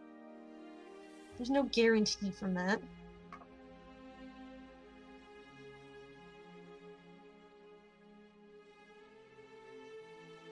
Cadmus, do you know who my people are? Yes, I know who your people are. I've read about them. That doesn't make you invincible. It just means you can take a hit.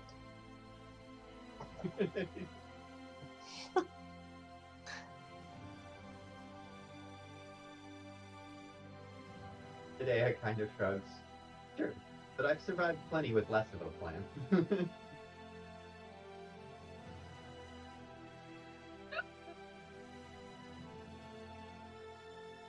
I like how you're sitting, Marco, because I'm imagining that's exactly how Aaron and Leopold and Brina are sitting right now. Like, Yes, Like, that's. she's like, oh, they're talking. Like, Oh, that's, Brina may or may not be like scribbling little notes to herself. I'm imagining like since Will probably got the saddle done a lot sooner than the sword, that we were probably like practicing with you mounting Thunderclap, and it's like, wait a minute, look, they're talking. He looks. He's like fiddling, not looking at her. He's just like, what can only get you so far?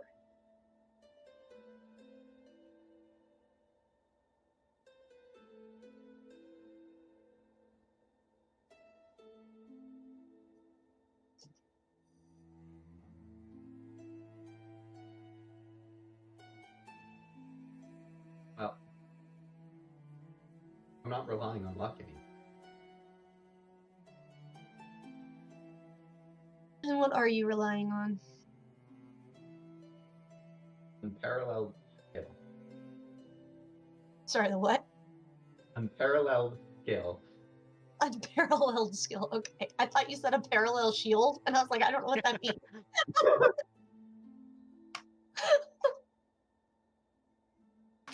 It just gives you this look like, are you kidding me? I'm serious. I've brushed up on my skills. I've brushed up Eridan's combat ability, and as she looks at him and kind of notices they're looking, kind of gives him a glare out at the side of her eye. As soon as Dea like shows that she recognizes we're watching, Brina would be like, oh. It's the briefest thing before she goes back, though. And I have more ways to protect myself than ever before. Frankly, I can even give you a choice. The imbuement I put in that sending stone I could also use for further protection. I can talk to you to confirm, or I can, when I get there, make sure that I am the most protected I possibly can be.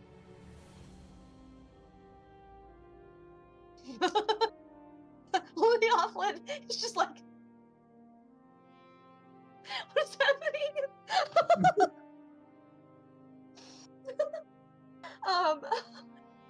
Louis Offlin is like staring, and I'll say Gorlos catches out of the corner of his eye what Leofflin's doing, and he's just like, what?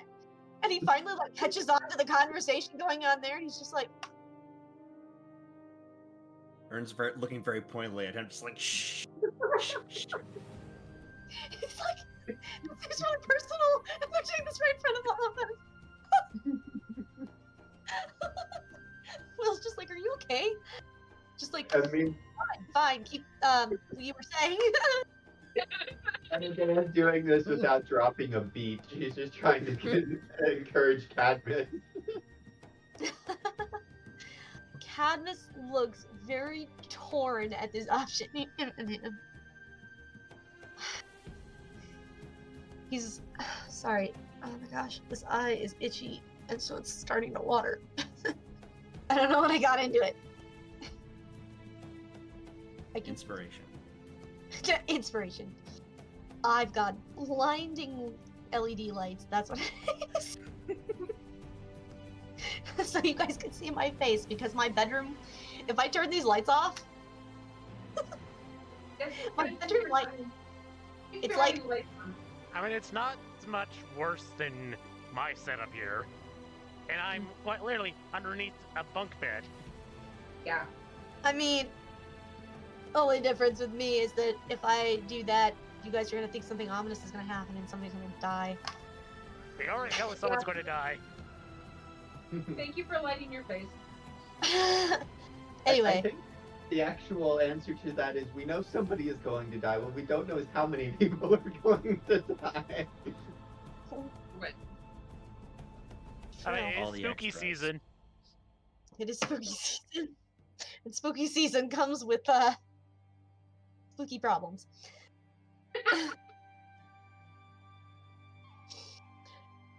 And you guys have lost your spirit haunting. Now that Taliesin is gone. Yeah. So now we have to do other spooky things. Someone grab the head. The boar's head? Yeah. Yeah, and the Boris Charles with What is it? Titus? Titus. That's what it is. I was like, come on, Roman name that starts with a T. I got this. Titus. it's not Tiberius. Well, it No. would be Titus, but Yes, it would. I am aware. Because that is what it would be in French. Titu.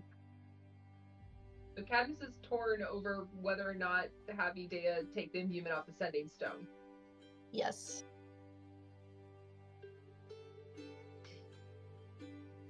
And maybe leave it on until you absolutely need to use it that way.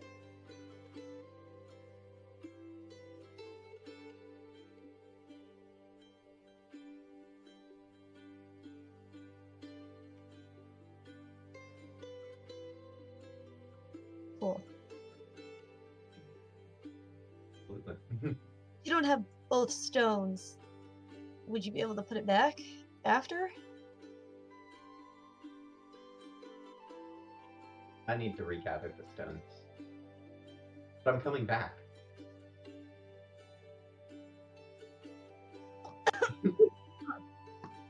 Sorry. Gorlos is just like... What I think is funny about this is Amor was very frank and very realistic, and Nadea has no doubts. Right? They're so funny. They're so opposite. I love it. You play them so well. Just like, they're so opposite. Sorry, I didn't mean to like interrupt, but if you want to stay incommunicado, I can do that. And then you don't have to worry about it.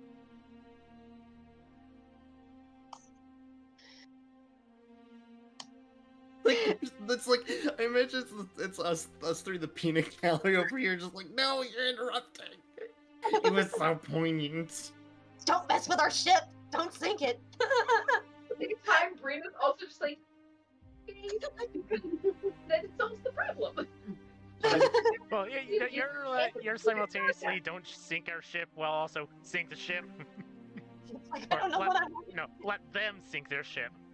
Stop blowing holes in my ship! And Adea probably is like, just goes right with it, and it kind of shrugs and is like, "Yeah, no, we can have both. Both." You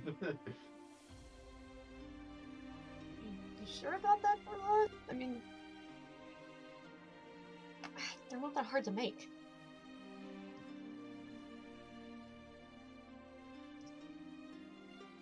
All I need are some rocks.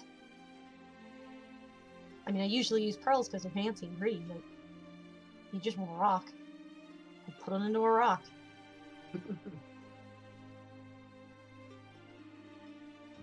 Will is just looking totally baffled. He has no idea what's going on. He was so focused on the conversation with Gorlos, he didn't even realize Gorlos was only half listening. Hilarious. Yeah, hang on. And he just like picks two random rocks off the floor. Starts whispering in Druidic. And then he hands each one of you a stone. He goes, there you go. Now, you can talk whenever. And she can turn her rock into whatever shield thing she was going to do. That actually sounds really cool. How do you do that? And then Leoflin, not so subtly, chucks a rock at him. She's just like, what?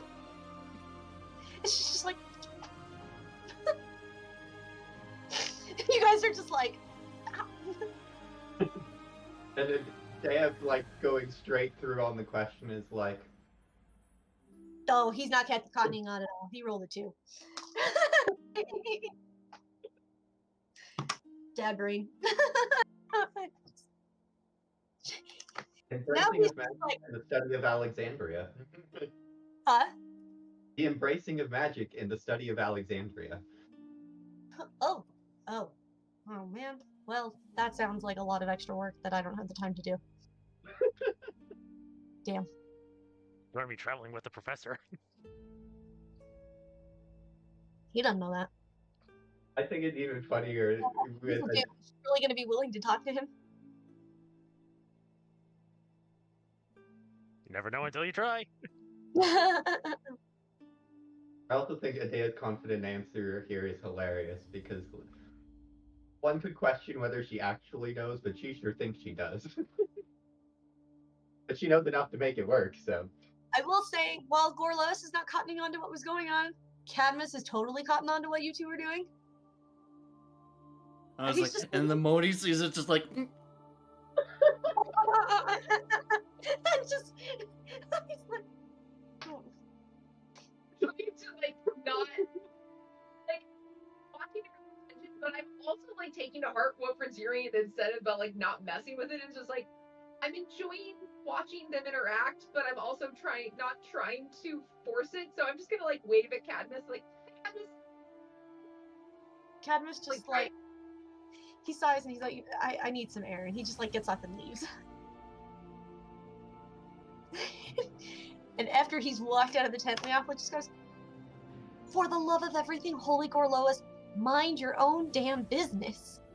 it's like, I turned into, and the alphabet is like, Gorlois, come on. You messed with the moment. What moment? What are you talking about? Adea's just completely confused as well. Oh! I got funny! What the? Oh! He like looks at me, Dave, and goes, oh. Oh, I'm so sorry. I didn't know. Idea, you should go after him. I don't think you did anything wrong. No, I totally did. You need to go talk to him.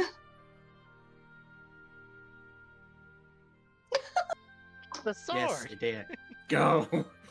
Today I'm confused, but we've got this whole teamwork thing going on, and we had a Sure. whole 4-person show going, so she's like, well, we need our 4th person, and then something's bothering him, so we gotta get that sorted out. And so she kind of like gives a quizzical look, and she's like, Okay. talks after. There's just like, yeah, like as you're leaving in the tent, you can hear them just go, "I'm sorry, I didn't know what was going on."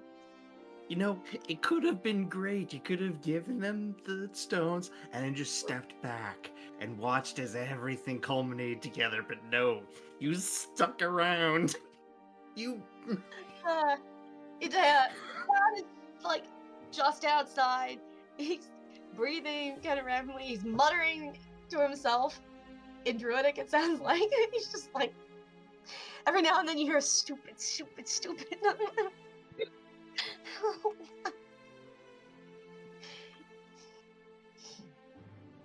He's still holding that pebble in his hand, like Orlo escaped, you guys. He does not seem to have noticed that you've fallen him outside. He's kind of like, he's doing that like thing where he's really frustrated with himself for some reason.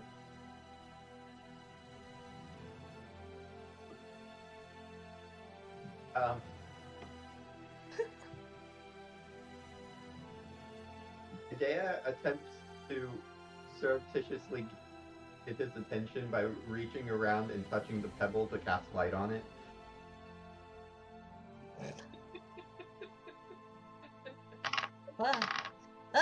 Stay on the table. He kind of jumps and he's just like, oh my gosh. Why are you out here? Well, clearly something's bothering you, and I should help you.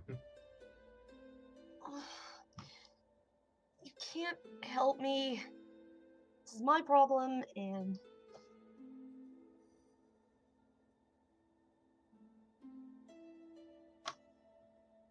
just have to suck it up and deal with it.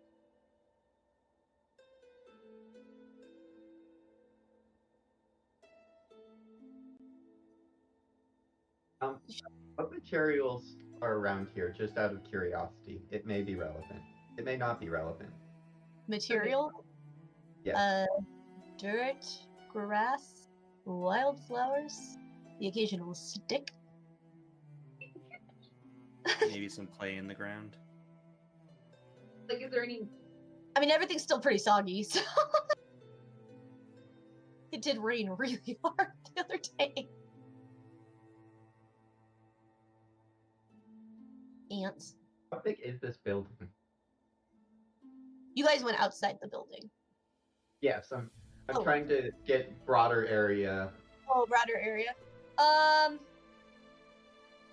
Think about like, it's about the size of like a garage where you'd be working on like a car.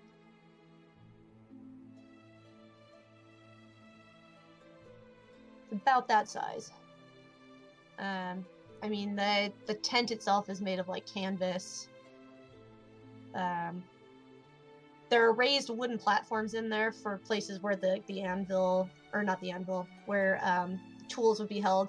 The anvils and everything are on like dirt so that you don't accidentally catch something on fire.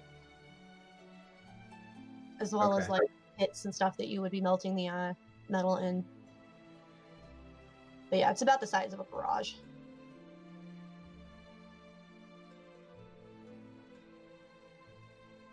Oh. If you feel that way, I'm not sure what I can do for you, but at the very least, if our extra company is causing problems, I could certainly make the building a little less open air. No. It's not the company. I like company.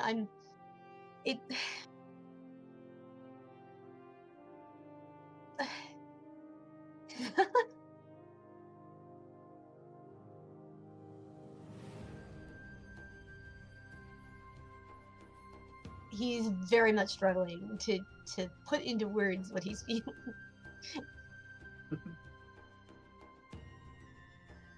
The company is far from the problem. It's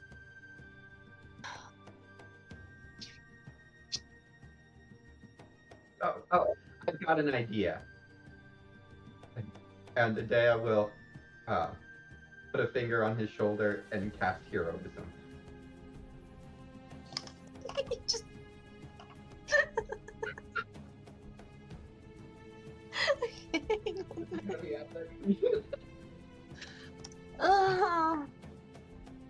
this is either gonna be really good or really bad.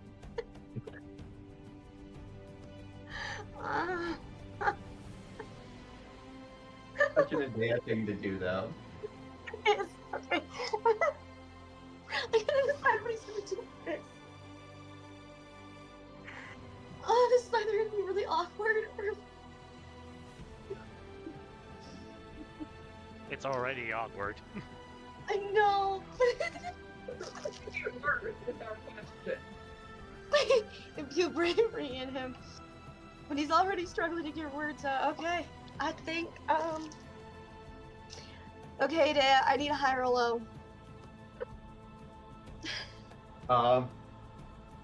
Low.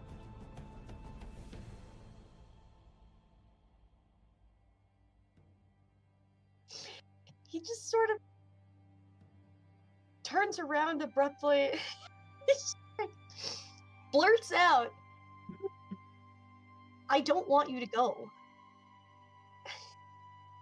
And it's loud.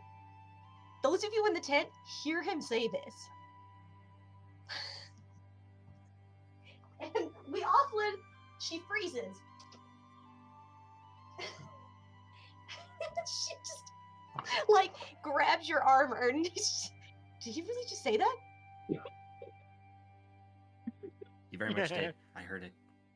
I can also imagine that both of you probably at the same time at that go and stick your heads in the Oh, entrance. yeah, no, I was about to say, like, Ern, like, opens a flap and, like, just shoves his ear out. Like, Does Adea perceive any of them?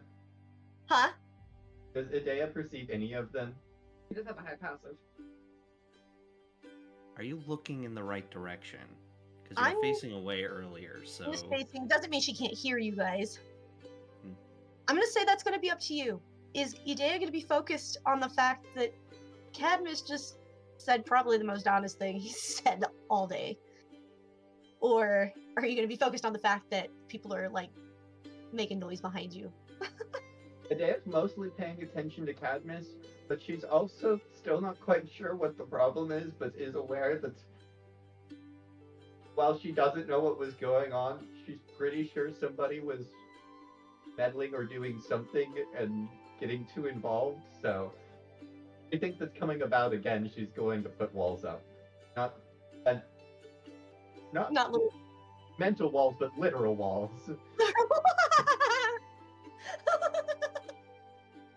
Excellent. Okay. Rita doesn't move, but I am trying to listen. I don't move.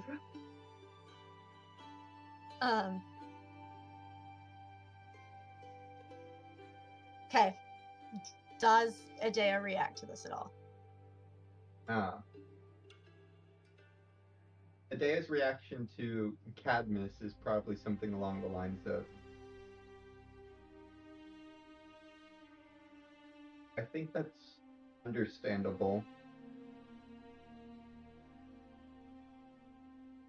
I don't think you understand.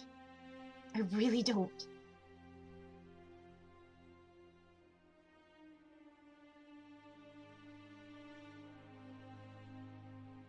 Because I know you, and I know that asking you to stay is not really an option. But the idea of something happening to you and me not being there, it's eating me up. And I know I'm useless. I don't heal. I don't have any magic like that. I'm not a fighter. I can't defend you. But I still don't like the idea of you being there and me being here.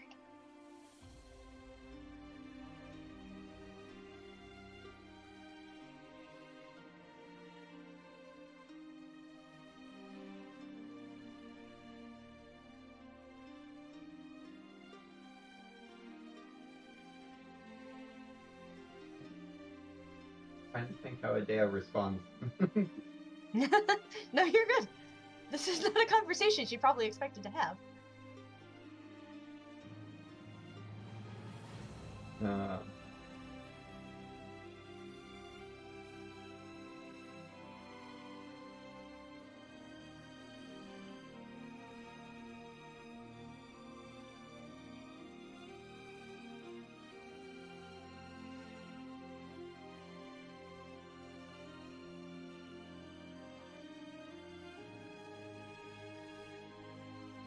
Like, I get the impression Idea's starting to get an inkling, but she's also still mostly focused on the task at hand, and also knows that she's not allowed to tell Cadmus what's going on because if too many people know.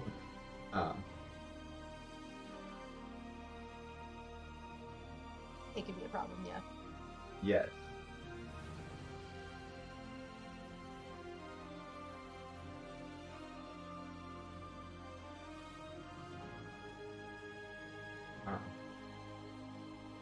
I've also just got like this picture in my head where you know how in cartoons when people are poking around the corner and there's like head. That's you guys at the door, just like a stack of heads, just like poking out.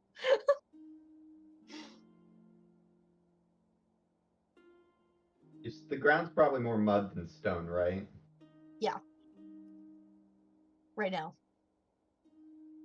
So yeah, as soon as Adea notices, she probably looks at the pallets and fabricates up a wall in front of them. Oh.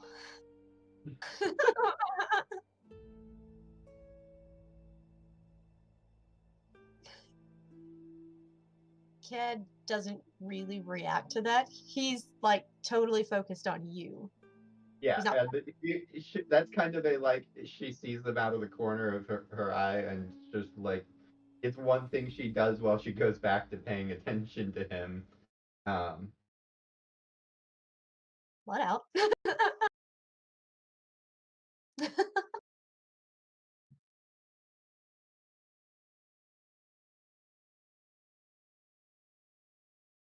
Well, I can't say that I've ever been in a situation where someone was worried I wouldn't come back safe.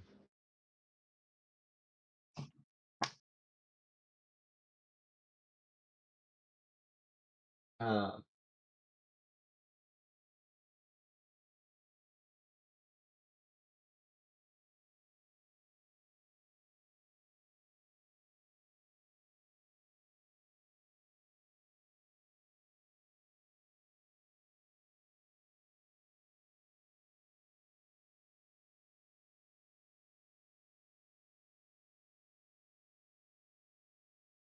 I mean,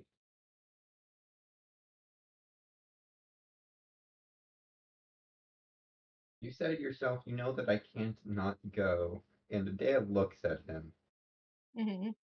And it is only probably at this moment that she starts to really try to figure out what's actually going on with him. Okay. I will let you do another insight. Adea literally put a wall up to limit distractions. Like, Yeah, I'm gonna say do it at advantage because you did block out all the distractions and you're like entirely focused on him right now. 26. No advantage necessary. Yeah, oh, excellent. There you go.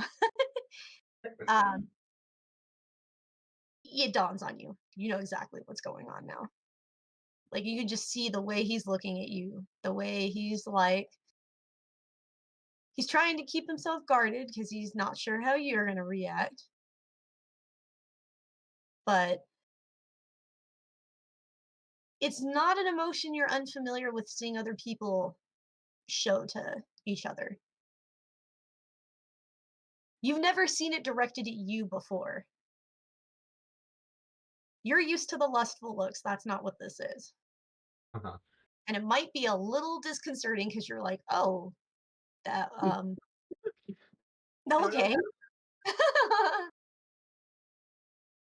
Yeah, Adea doesn't immediately know what to do, but her first exclamation is probably knowing of one of very few cases where such a thing did exist. She's like, "Oh, Hippolyta." I think he's just like, huh?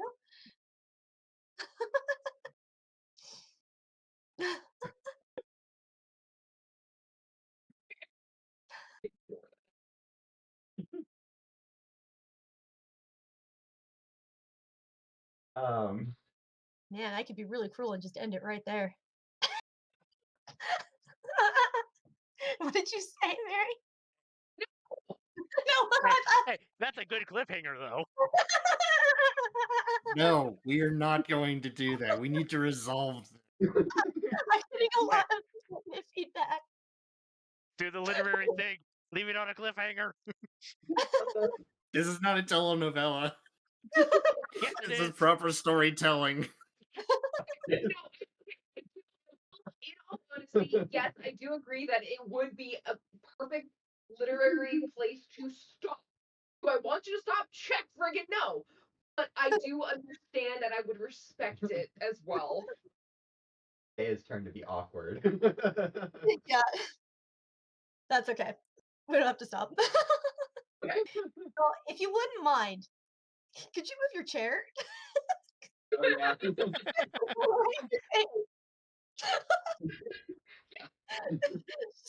need like one of those. You need one of those like TV dinner trays, so like you can keep your dice in front of you, so the chair doesn't I keep definitely moving. could. Half the time I'm rolling on my phone, but like, I actually do have a tray. Here, you can set them right on. Also, most of my dice are not living in their case. They're living in the tray right now, which is causing problems when rolling the dice. Yeah, I do that too. Technically, I have a tray to roll them in. I'm just too lazy to grab it. I mean, It's all the That's way my over big there. other dice. technically, this can function as a tray. Do I use it that way? No. We used to share a tray. I bought him his own because it was getting a little bit too weird to share a tray. Well, as you're trying to play, it's like, yeah, let's just have our own trays. We Yeah. need dice towers. All right. Oh, Yeah. Oh, Hippolyta. the more you know.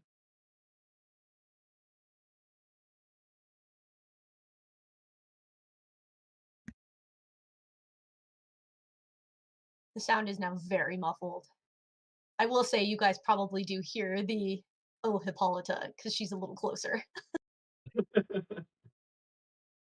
Does it mean anything to any of the people who are actually listening, anyways? I don't No, think it does. no, it's like Leopolis just like who's Hippolyta? What does that mean? What is it? It sounds godlike. Oh. Oh. Sounds Probably godlike.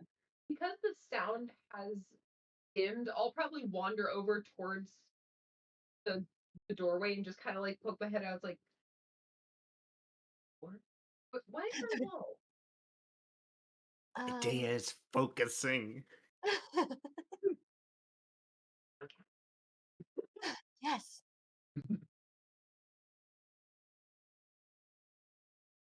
Um, I didn't. This is new.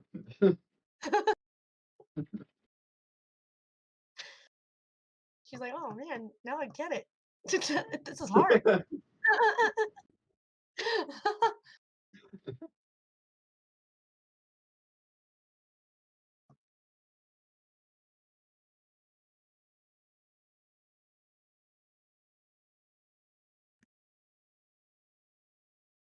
You can probably tell that she's used to doing something in awkward situations like this, because even as she's focusing and trying to talk, it almost looks like she's also trying to do magic that she can't do anymore. Just like, oh. Your fidget toy's gone.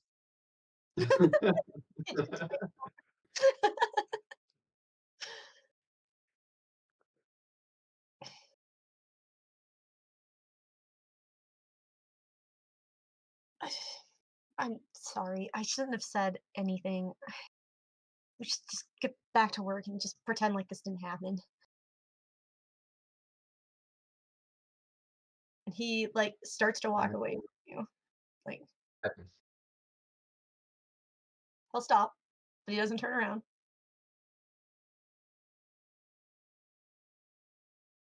I don't have an answer for you right now, but I am coming back.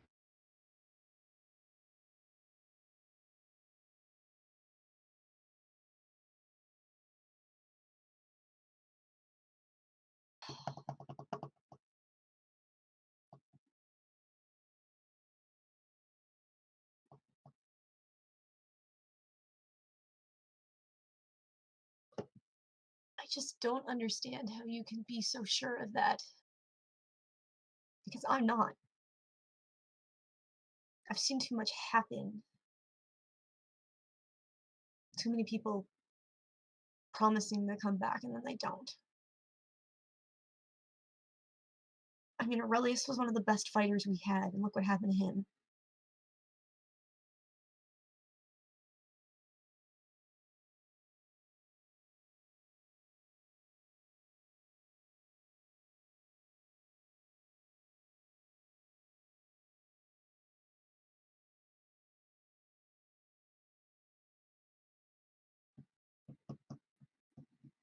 But I promised to try and stick to a tried and true approach.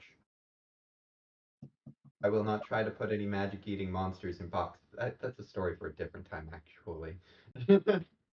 He finally just turns around and looks at you. What? While we disappeared, we were in a land that got eaten, devoid of magic. We ended up fighting a monster that magic was not very effective against. I tried to put it in a stone box. The box exploded. We're all still here. Like, he's trying really hard not to laugh, but he's just like, unbelievable. I don't. This is what I'm talking about. You do crazy things like this all the time, and like, I love that about you. I do, but. And then he like realizes what he said. He's just like, I mean, I will say he said that really loud. You guys totally heard that. And everybody else was just like, oh my god, he said the L word. I just smiling to herself, but is there another exit out of the forge? I mean, it's technically all canvas. You could slip out of underneath of any wall if you really wanted to. It's just a Yeah. Like, I might actually slip out. okay.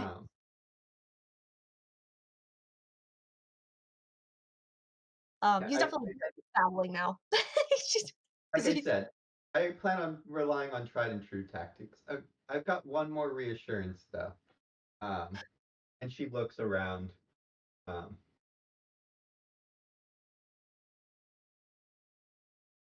She's looking for like a spare sword or something. Spare what? Like a spare sword or something.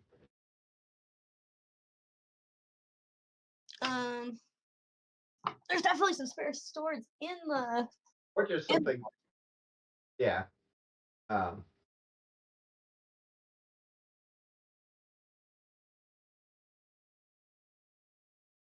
She's gonna gamble here, but she'll pick up a spare sword, and she'll go back in and pick up a spare sword and yell at Aridin. Aridin, I know you're listening. Get over here. Huh? What? Okay. I was like, when you went in to pick it up, like, Ern, like, saw you were going, I was like, immediately moved back. I was just like, me off the back with him, just like, oh. like awkwardly, like, oh, me, oh, okay, sure. He tosses the sword to you. Yeah, got it. I need you to swing. I have to prove a Where? point. Cadmus followed, he's like, his eyes go wide, like, you want your friend to swing at you? I need to prove a point. He's not gonna hurt you. He's your friend. Oh, he won't.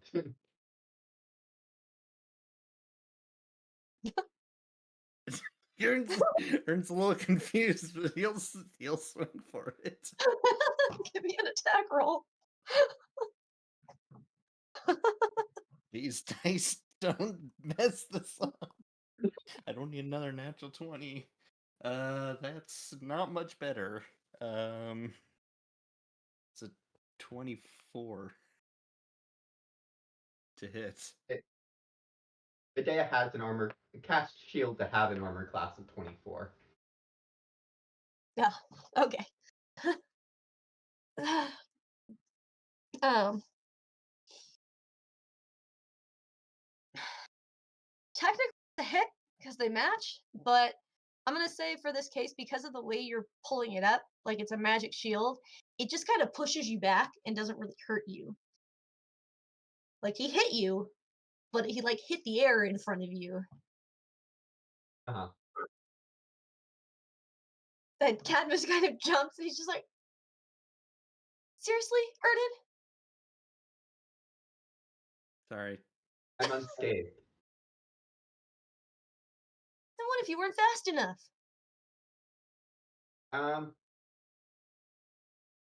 Yeah, about that. She'll grab a First off, has anybody gotten any minor injuries while we were doing this? I mean, you might be a little bruised, but But if they're you mean like working on the. yeah. I suspect we've been doing a pretty good job of not doing that, but I mean, yeah, you guys have been rolling pretty high. I mean, Cadmus might have gotten a little burned the last time because he got a nat one. That's probably Uh-huh. have some sore muscles if you're working pretty fast. Yeah. so if a Dan notices that, let's figure that out first. She's got a pretty high passive, so she probably noticed, especially because it involves the work. If the people working on it get hurt, it's like, this is gonna slow down production. She about that, and she walks up to him where he's burned, puts a hand on it, and casts Cure Wounds.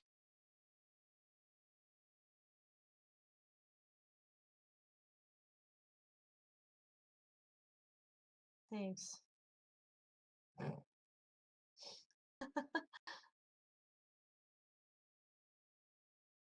Like Ernst just literally has his mouth open when he sees that. Like, you could do this. He's very warm to the touch. Just so you're aware. Might be a little furnace.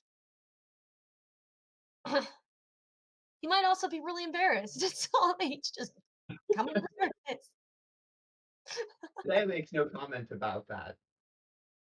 She doesn't know how to answer how Cadmus feels, but she is trying to prove that she will come back. Yeah. His hands are also very sweaty.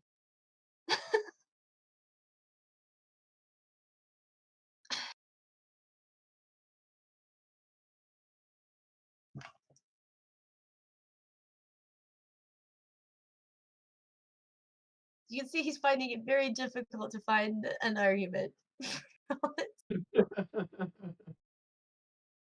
He won't look anybody in the eye. He's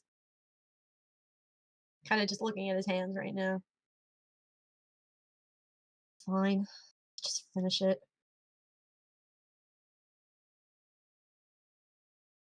I can't do it without your help. It's a team effort. You're just saying that to make me feel better. Cadmus, it's honestly true. The weapon we are creating will be essential for my own defense as well as those that we go with.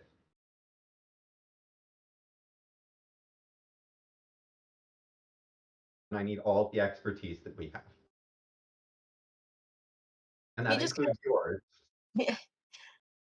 he just kind of nods and goes back to his seat.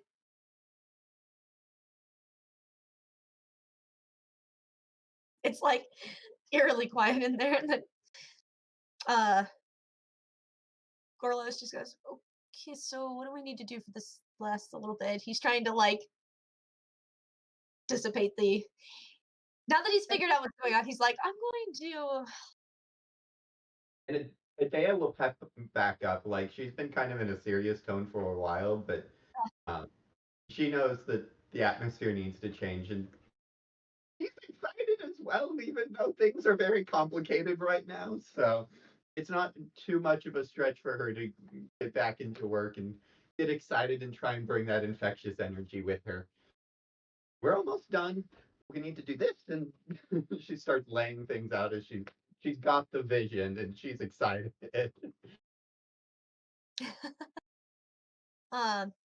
probably only take another like 30 minutes for Mhm. this to be finished.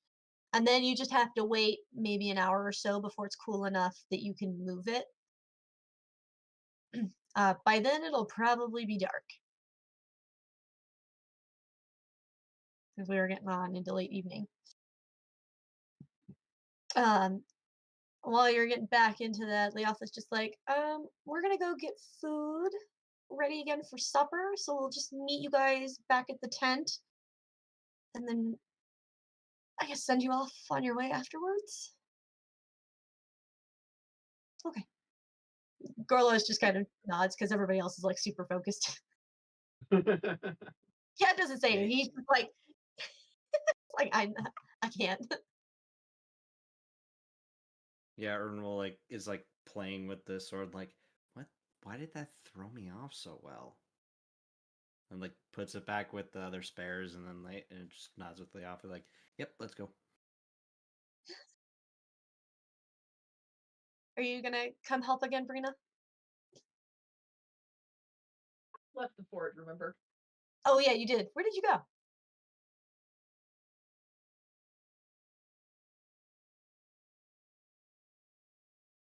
I was really happy overhearing what Canvas has said about Adea. It's like, Erden will be able to tell me the rest of that story, I know. Even though I want to stay and listen to it. But I also don't want to interfere. So, plus, I don't know where Peep is. That's like one of the last things that I need to do, because I practiced mounting. But I also kind of want to practice mounting a horse that's not Thunderclap, because that might be helpful, because I don't know if I'll always be riding Thunderclap. I might head back to the stables while also looking for Peep. High or low? Low. My expectations right now.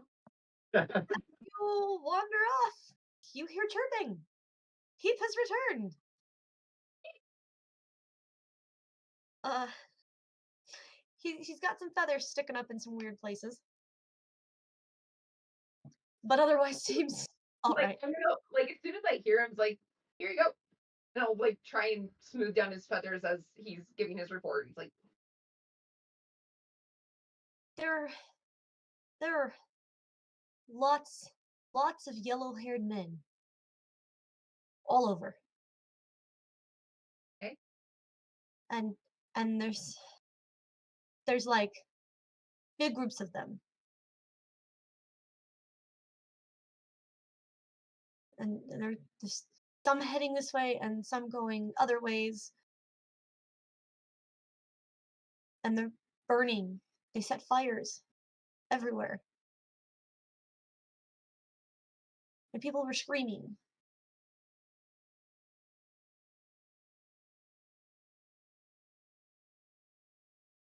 Thank you.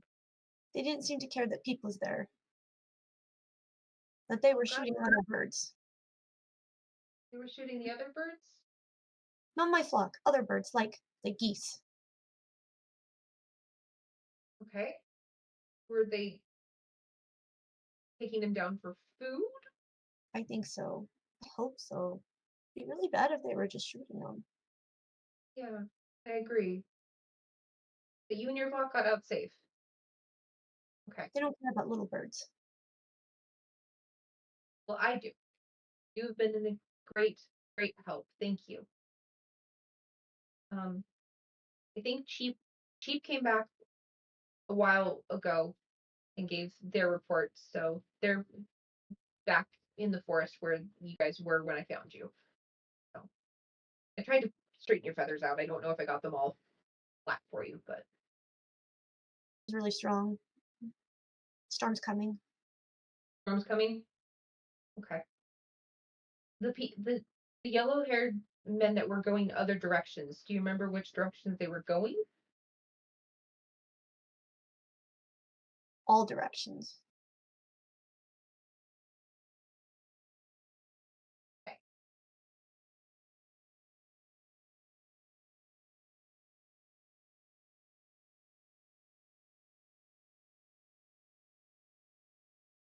Oh, like just like pat its head a little bit and just kind of like thank you and kind of A little chirp and then he'll fly off. I will turn away from the stables and head towards Uther's tent. Okay. Looking for any other leaders, probably Bronzerian, as I'm on my way. High or low? Hi. You don't see Prince Urian, but you do come across boars, who you haven't really gotten a chance to talk to much. Hey, Boris. Oh, hello. Long time no see. You have become big. Yeah. Had been some wild magic gambling. Is Yeah, everything alright? no. I need to find the king because he came back with his report from the east. Oh, I think he's still in his tent. Shall I come with you? That would be lovely, and probably anybody else that we can grasp. I know Will and Gorlois are helping Ideo and Cadmus with the sword right now, so Gotcha. Well, not many more leaders out here. We've been trying to get in touch with some of the Kimri kings, but they do not seem to care as much. They have other problems on their mind. But judging by your face, the report was not good. no. No, it's not. Fantastic. How bad is it? We talking like apocalyptic or like I burned my dinner? Which I mean, I guess to some might be apocalyptic. Do I know what the word apocalyptic means? Probably not. That is a very Latin word. Actually, did she share any languages with Boris? Oh yeah, good point. Magic. Yeah. But I have comprehend languages, which I probably cast on him. The moment that you were like, oh, it's Boris. Okay. Yeah, I was gonna say I don't think you have any shared languages because he's Latin and Gola, and he's not magical, so Yeah, no. Once I realized it was him, it's like, and here you go. So I don't know what apocalyptic means, but world ending. maybe. Okay.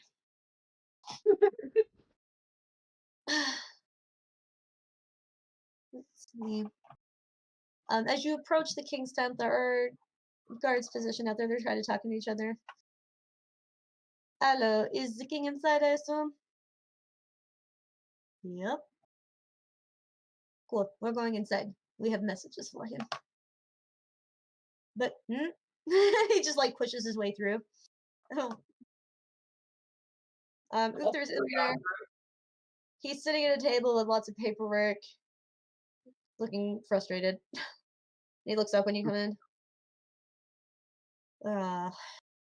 Oh, you're still here. I thought you all would have left by now. Not you, Boris. I'm Brina. EJ is still finishing the sword. They should be just about done though. But he returned the flock that I sent to the east. Ah. And? Lots of yellow-haired men, so I'm guessing those are the Saxons. Yep. I've got to comprehend languages on him too, don't I? Tongues would be better. Huh? I don't tongues have- would be better. Wait, I do have tongues. Yay, yeah. I'm gonna use tongues on myself because that's gonna be a lot easier. So Yep. Lots of yellow-haired men coming. They're all over the place. I'm coming here. They're going in all different directions. And they're setting fires as they go. Sounds about And right. shooting bees. Yeah, I'm it's gonna be. assuming for food. Yeah, but that'll be their food source. They'll also use the feathers for their arrows. He didn't lose any of their birds because they don't care about the smaller birds, but he reported that there were people screaming. That is because when Saxons raid, they burn everything down and then they rape the women. They're lovely people.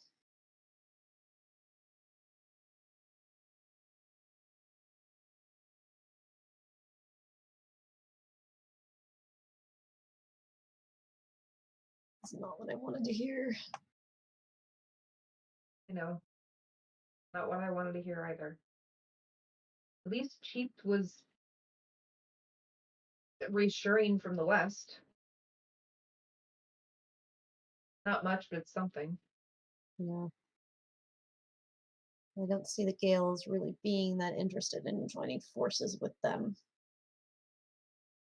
Because in the end, the Saxons will turn on them too, and they know that. Ugh, this means I'm gonna have to split my army even more. I may have to just do evacuations.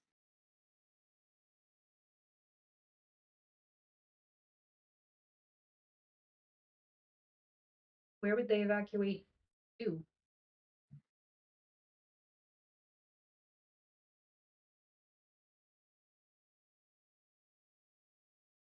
I mean, sorry if that's an impertinent question. No, I mean, you've got a point. I don't have a lot of places to go. We're an island. What about high ground? We don't My have island. My Huh? island is different. My island is different, but high ground is always safer. Well, that would take us north. The problem is, we've got people up north we don't want to mess with. The Picts will not take kindly to people showing up on their land. On the other hand, if we make them think everyone is going up north, maybe they'll take the Saxons out for us.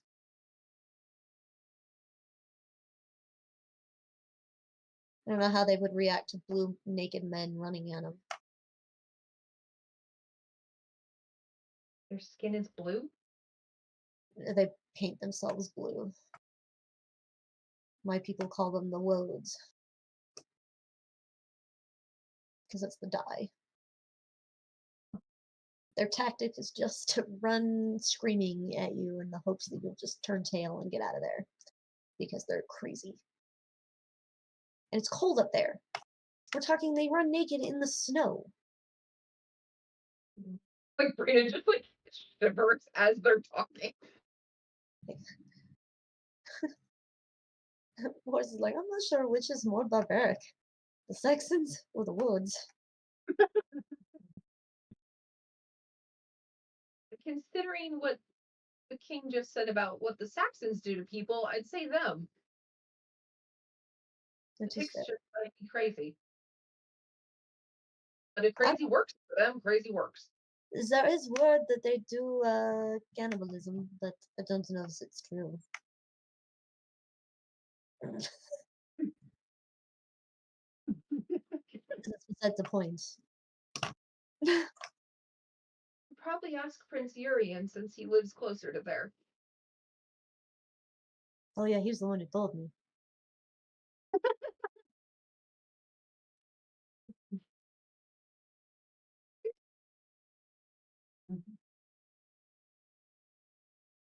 Once Idea and Cadmus and Carlos and Will are all done with the sword, I believe we'll be leaving.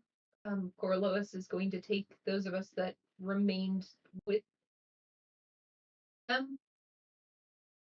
I know Amror and the rest of the Dononian force left earlier.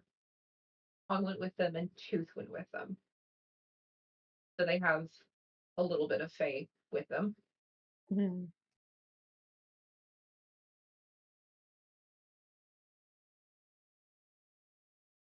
All right. Well, thank you for this information. Good luck to you all. Hopefully we'll see each other again. That's the plan. Stay safe. As much as you can. I should actually probably go see them off. For all there may be a chance I don't see my best friend ever again.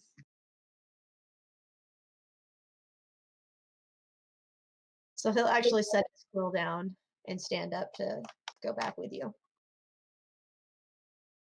The sword is done. Haha. You did it.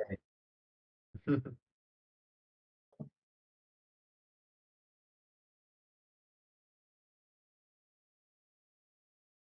The cat just looks at you and it's gotta admit, pretty sword.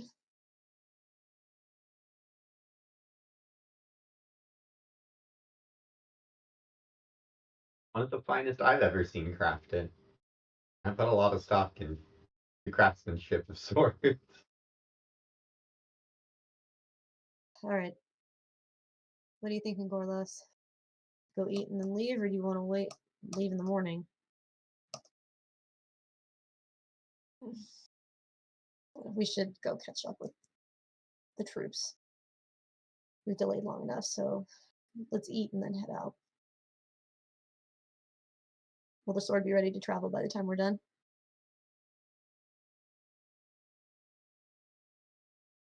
It should be. It is finished, it just needs to cool. It sounds like. Yes. Cadmus will say if it's still processing, I will speed it up. I got the ability to do that.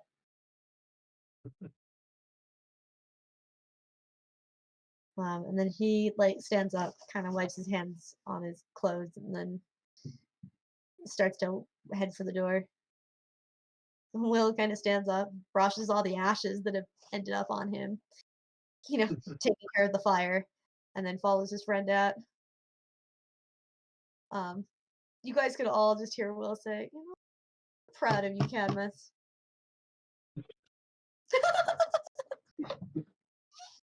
It's just Cadmus is just like, shut up.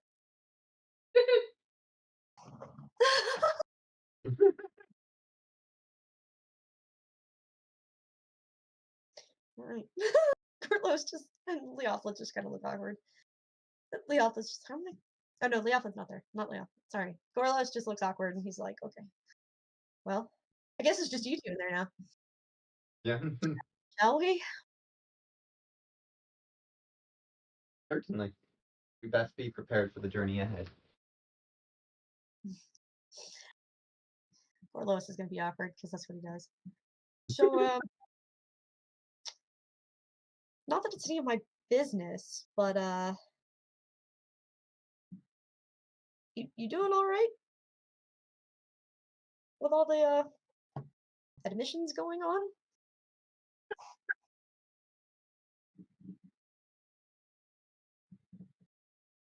I'm fine. I don't know what answer to give Cadmus. Do you like him? Well, I certainly enjoy his company. Are you familiar with my people, Gorlovus? Uh, I've heard stories. Is it true that usually you just sort of uh use them and dump them? Men, I mean. To even have interactions with them is rare. In the romantic sort of sense. But is it completely unheard of?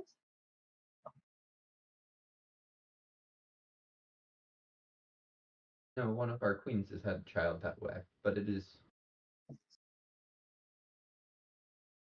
nearly taboo. But not unheard of. Not completely out of the question.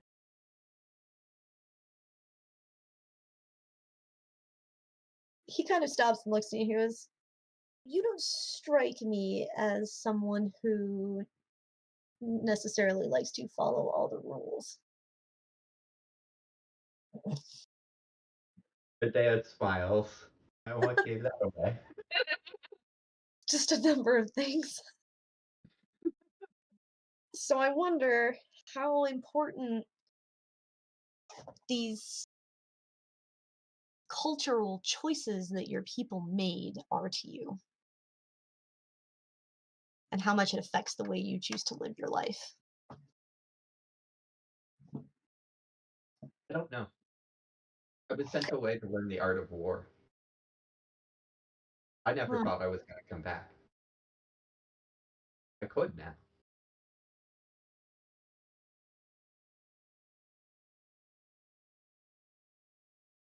you're certainly going to be learning all about the art of war if you come with me.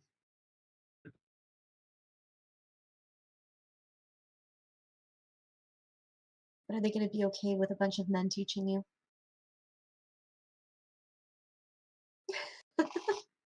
He just kind of smirks. Any of them think they can bite, they'll learn I bite back harder.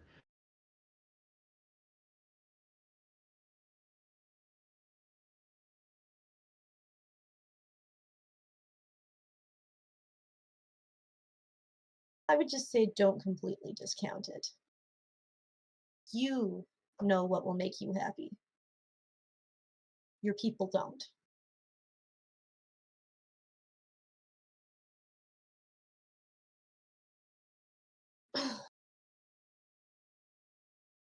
Because frankly, if my people had their way, they would certainly not be wanting me to follow Uther. Because he is full through and through Roman. And how dare I side with him? That's why he changed his name. Uther's a Celtic name. People will follow a Celtic king. They won't follow a Roman one.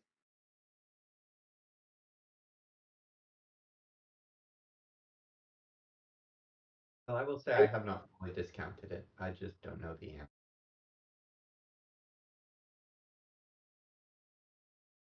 Good for you. Maybe you'll figure it out. And, hopefully you don't die in the process. That'll really put a damp on everything.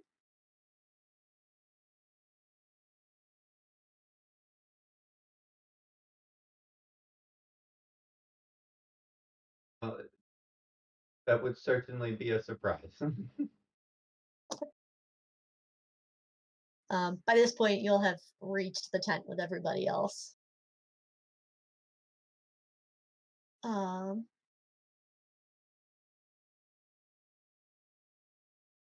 If goodbyes you want to do now, we'll do the goodbyes now. Uther is going to be there. He will spend quite a lot of time talking to Gorlois. That's his main focus right now.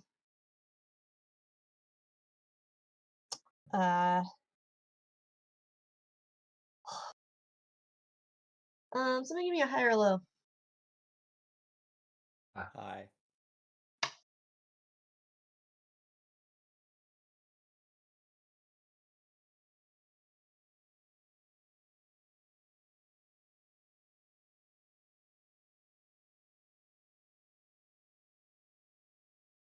Okay. And I want one more. One more high or low. Hi. There we go.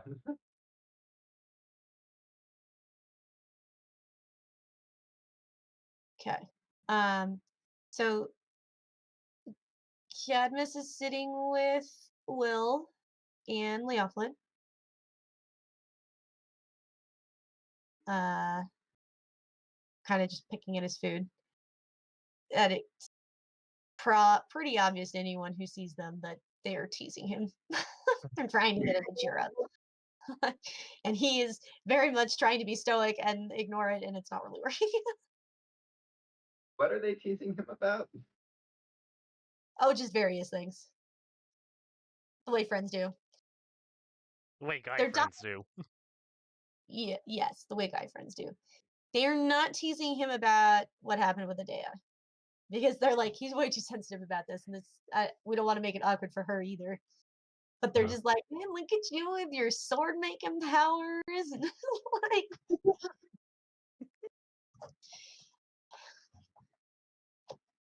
and he's just like, Will, you helped with it. Will's like, no, man, I was just making a fire. I wasn't doing anything.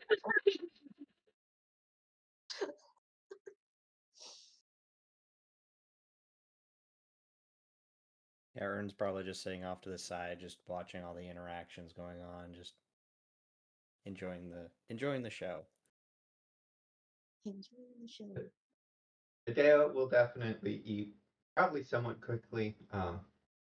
She will make a point to say goodbye to Cadmus since he's not avoiding her. I wasn't sure if he would or not, but since she knows where he is and she knows that he's worried about her, she will at least make sure that he can see her off.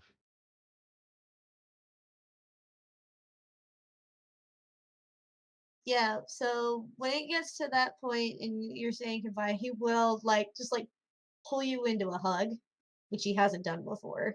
And it's a long hug. He's trying to just pour everything that he's feeling into that hug, kind of thing. Adea's reaction is twofold. The first gut reaction brings her hand to her hip where her knife is. And then the second reaction, once that is over, is just awkward, like, Trying to like I don't do this hugging thing very often. That's the word. Pretty sure Brina's hugged you, but of course, with my old height, it wouldn't have been nearly the same thing. And No. yes. Cadmus is actually tall. Adea's still probably taller than him, but yeah. Oh yeah. Leoflin will go to shake your hand, just it's been good working with you. Stay safe. I will keep an eye on him. And you keep an eye on Will because he has a tendency of making stupid decisions. I think I've probably walked over to them by this time, and so probably catch that. Mm-hmm. I'll try and watch over both of them. Make sure that neither of them do that. Thanks. I'm just hoping giving one of them responsibility will make them just.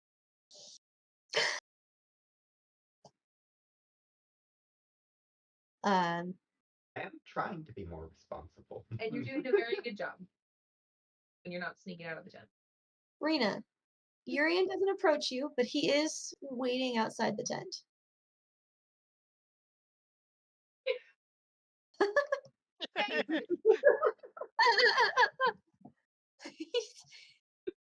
He just kind of taps your shoulder as you're walking by. And he's just like, good luck out there. Be careful. Thank you.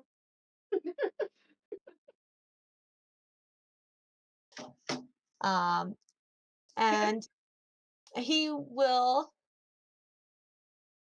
just take your hand and plop a little kiss on it. Because he's a gentleman. Oh, that's what they do.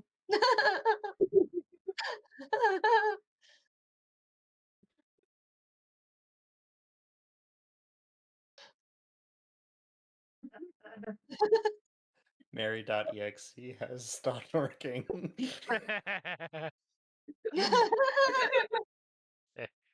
I ship it. Oh man. Brandon's again blushing like a freaking tomato.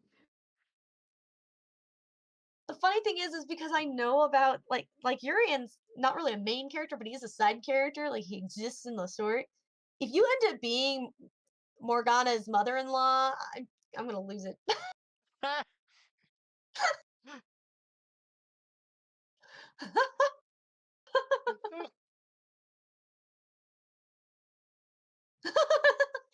Because she marries King Urian's son, Sir Akalon. This is going to be awkward. Yeah. Well, you'll definitely get some good stories out of it.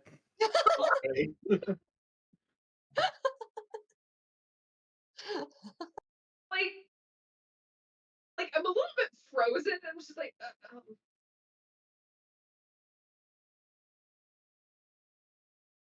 I'm just gonna like awkwardly fish in my bag and pull out an apple. It's like, of course, likes apples. Thank you. He didn't like sugar. What's a sugar? I'm afraid I do not know what that means. Oh, horse had wanted sugar, and I had some, but so I offered your horse some. And I know there's horse things your horse is dense, but he's not. He's actually very sweet. I'm babbling. Like, thank you. Please be safe here. Of course. It was him. Of course, what? Always Of am. course, I always am. He's just kind of, he's still just smiling at you. Like, Aaron's probably watching, at least trying to be subtle about it, like sticking his head through the side of the tent. Probably. Wishing you could put up a wall like Adea did. My path is low enough. I probably don't notice. Is my thing. You're Okay. also having a disadvantage from all the blushing. Because my path was only an 11. one more high or low. Low.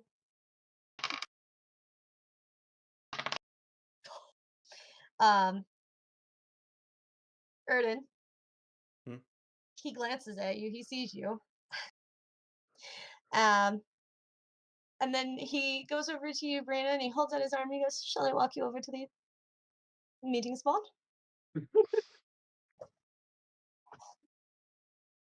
You can tell me all about this sugar. Go add one last story before you leave.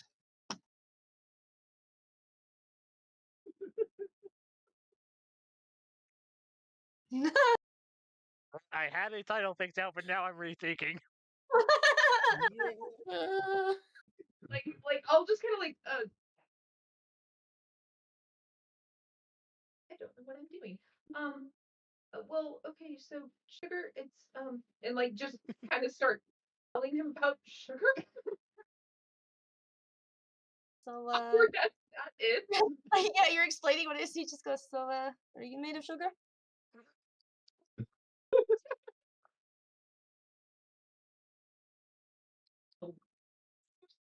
God.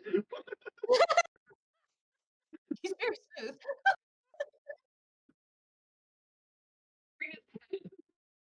I couldn't catch that. Pretty much like going over Brina's head because she's just flustered and doesn't quite know what to do with it. Because like she's kind of like um, Leoflin comes out, and she's just like,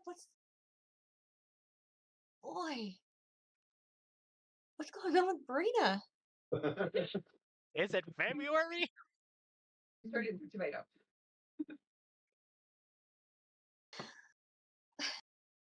Right now, she's probably the color of a pomegranate, not even a tomato. Are you? Now you listen here, okay? And she like faces you toward her, like intentionally. Don't let Gorlos make any stupid decisions. Don't let Will make any stupid decisions. And don't let Idea make any stupid decisions. And don't you make any stupid decisions. I will bring you back from the dead, and I will kill you. Don't think I won't.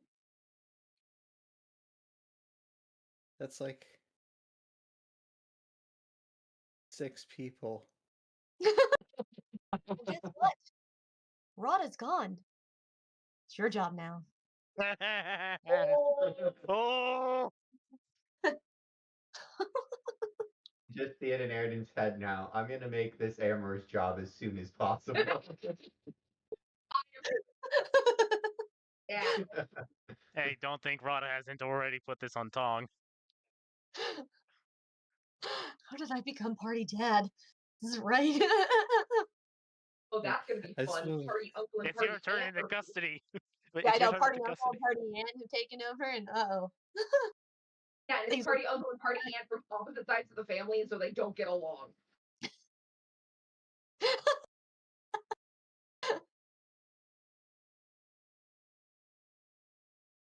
Okay, I got it. Okay. Good luck.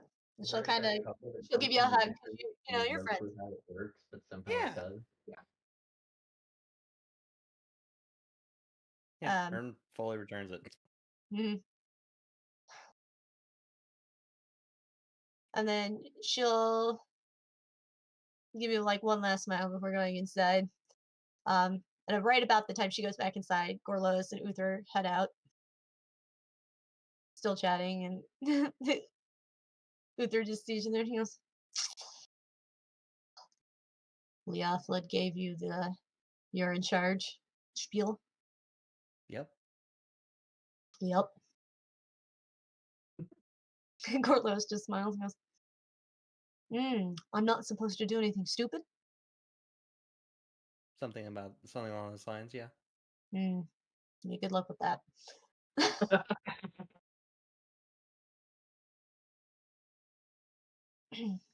Yeah, there's at least 4 people I'm supposed to be watching. And then 5. And maybe 6. Well, And 7 if gotta you love- count my horse. I don't think anyone counts your horse. I have to. Somebody's gotta watch over him. Uh, Anyway, good luck with managing a whole army by yourself. oh, yeah, no, I'm gonna have to split it up. Probably evacuate people in little skirmish fights because they're everywhere.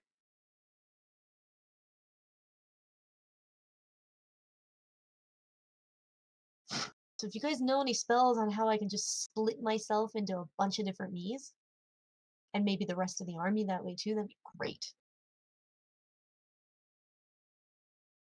That would be a really cool spell.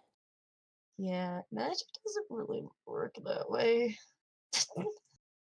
Right? Hey, she kind of did it with Erden, or Rada did that with Erden, kind of. Kind of. Yeah, that'd be really cool. I think that's like god level magic though. If Brina was anyway possibly paying attention, which she's obviously not, she would probably have a quip about like minor illusion or major illusion or something like that. But yeah, there's no way my So brain is distracted. conscious of anything else other than the fact that I'm being escorted to the meeting place and asked about sugar. But Uther, look at it this way. You've got this. You know what you're doing. You've trained your whole life for things like this. And I wish I could be there by your side to help, but I know. You have your own problems to deal with. But if there's actually one favor I could ask. Yeah? I need you to get a message to Actorius. I thought you didn't want him to know you were alive yet. I'm running out of options. And if there was ever a soldier I needed, it's him.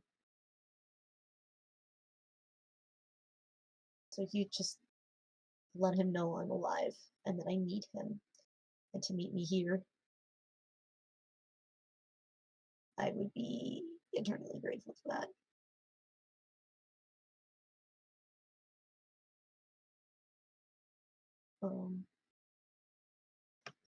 Yeah, I'll do my best. He's likely with Constance heading to my home, right? Which is why it's going to be easier for you to send the message. Good luck, you two. And Uther will give Gorlos a hug. And then he'll turn to you, Erden, and he'll give you a hug. You two aren't allowed to die. I don't care what the prophecies say.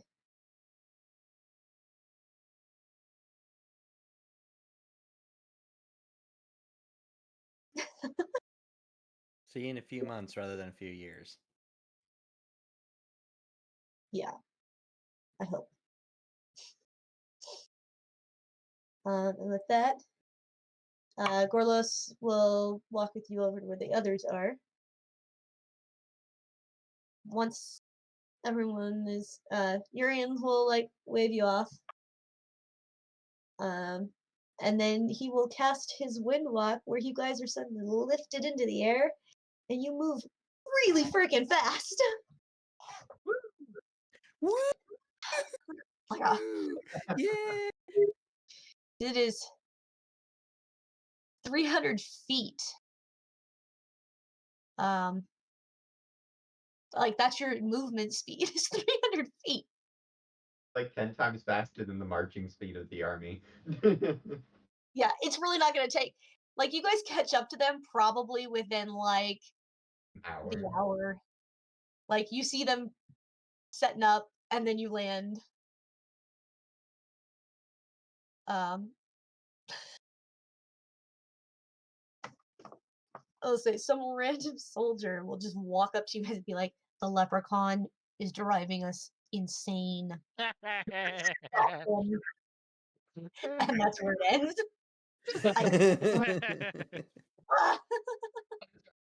They stop him. People throw rocks all day. Spork. I think the only thing I want to leave off is that Tong does say. You guys don't have to worry about being pelted. The sport broke. No, thank goodness. I'm surprised it didn't break sooner. The only thing is that either Tong or Gausher will say that Tong wants to speak with the party before the night ends. So that's it. It's Can do. Cool. Right.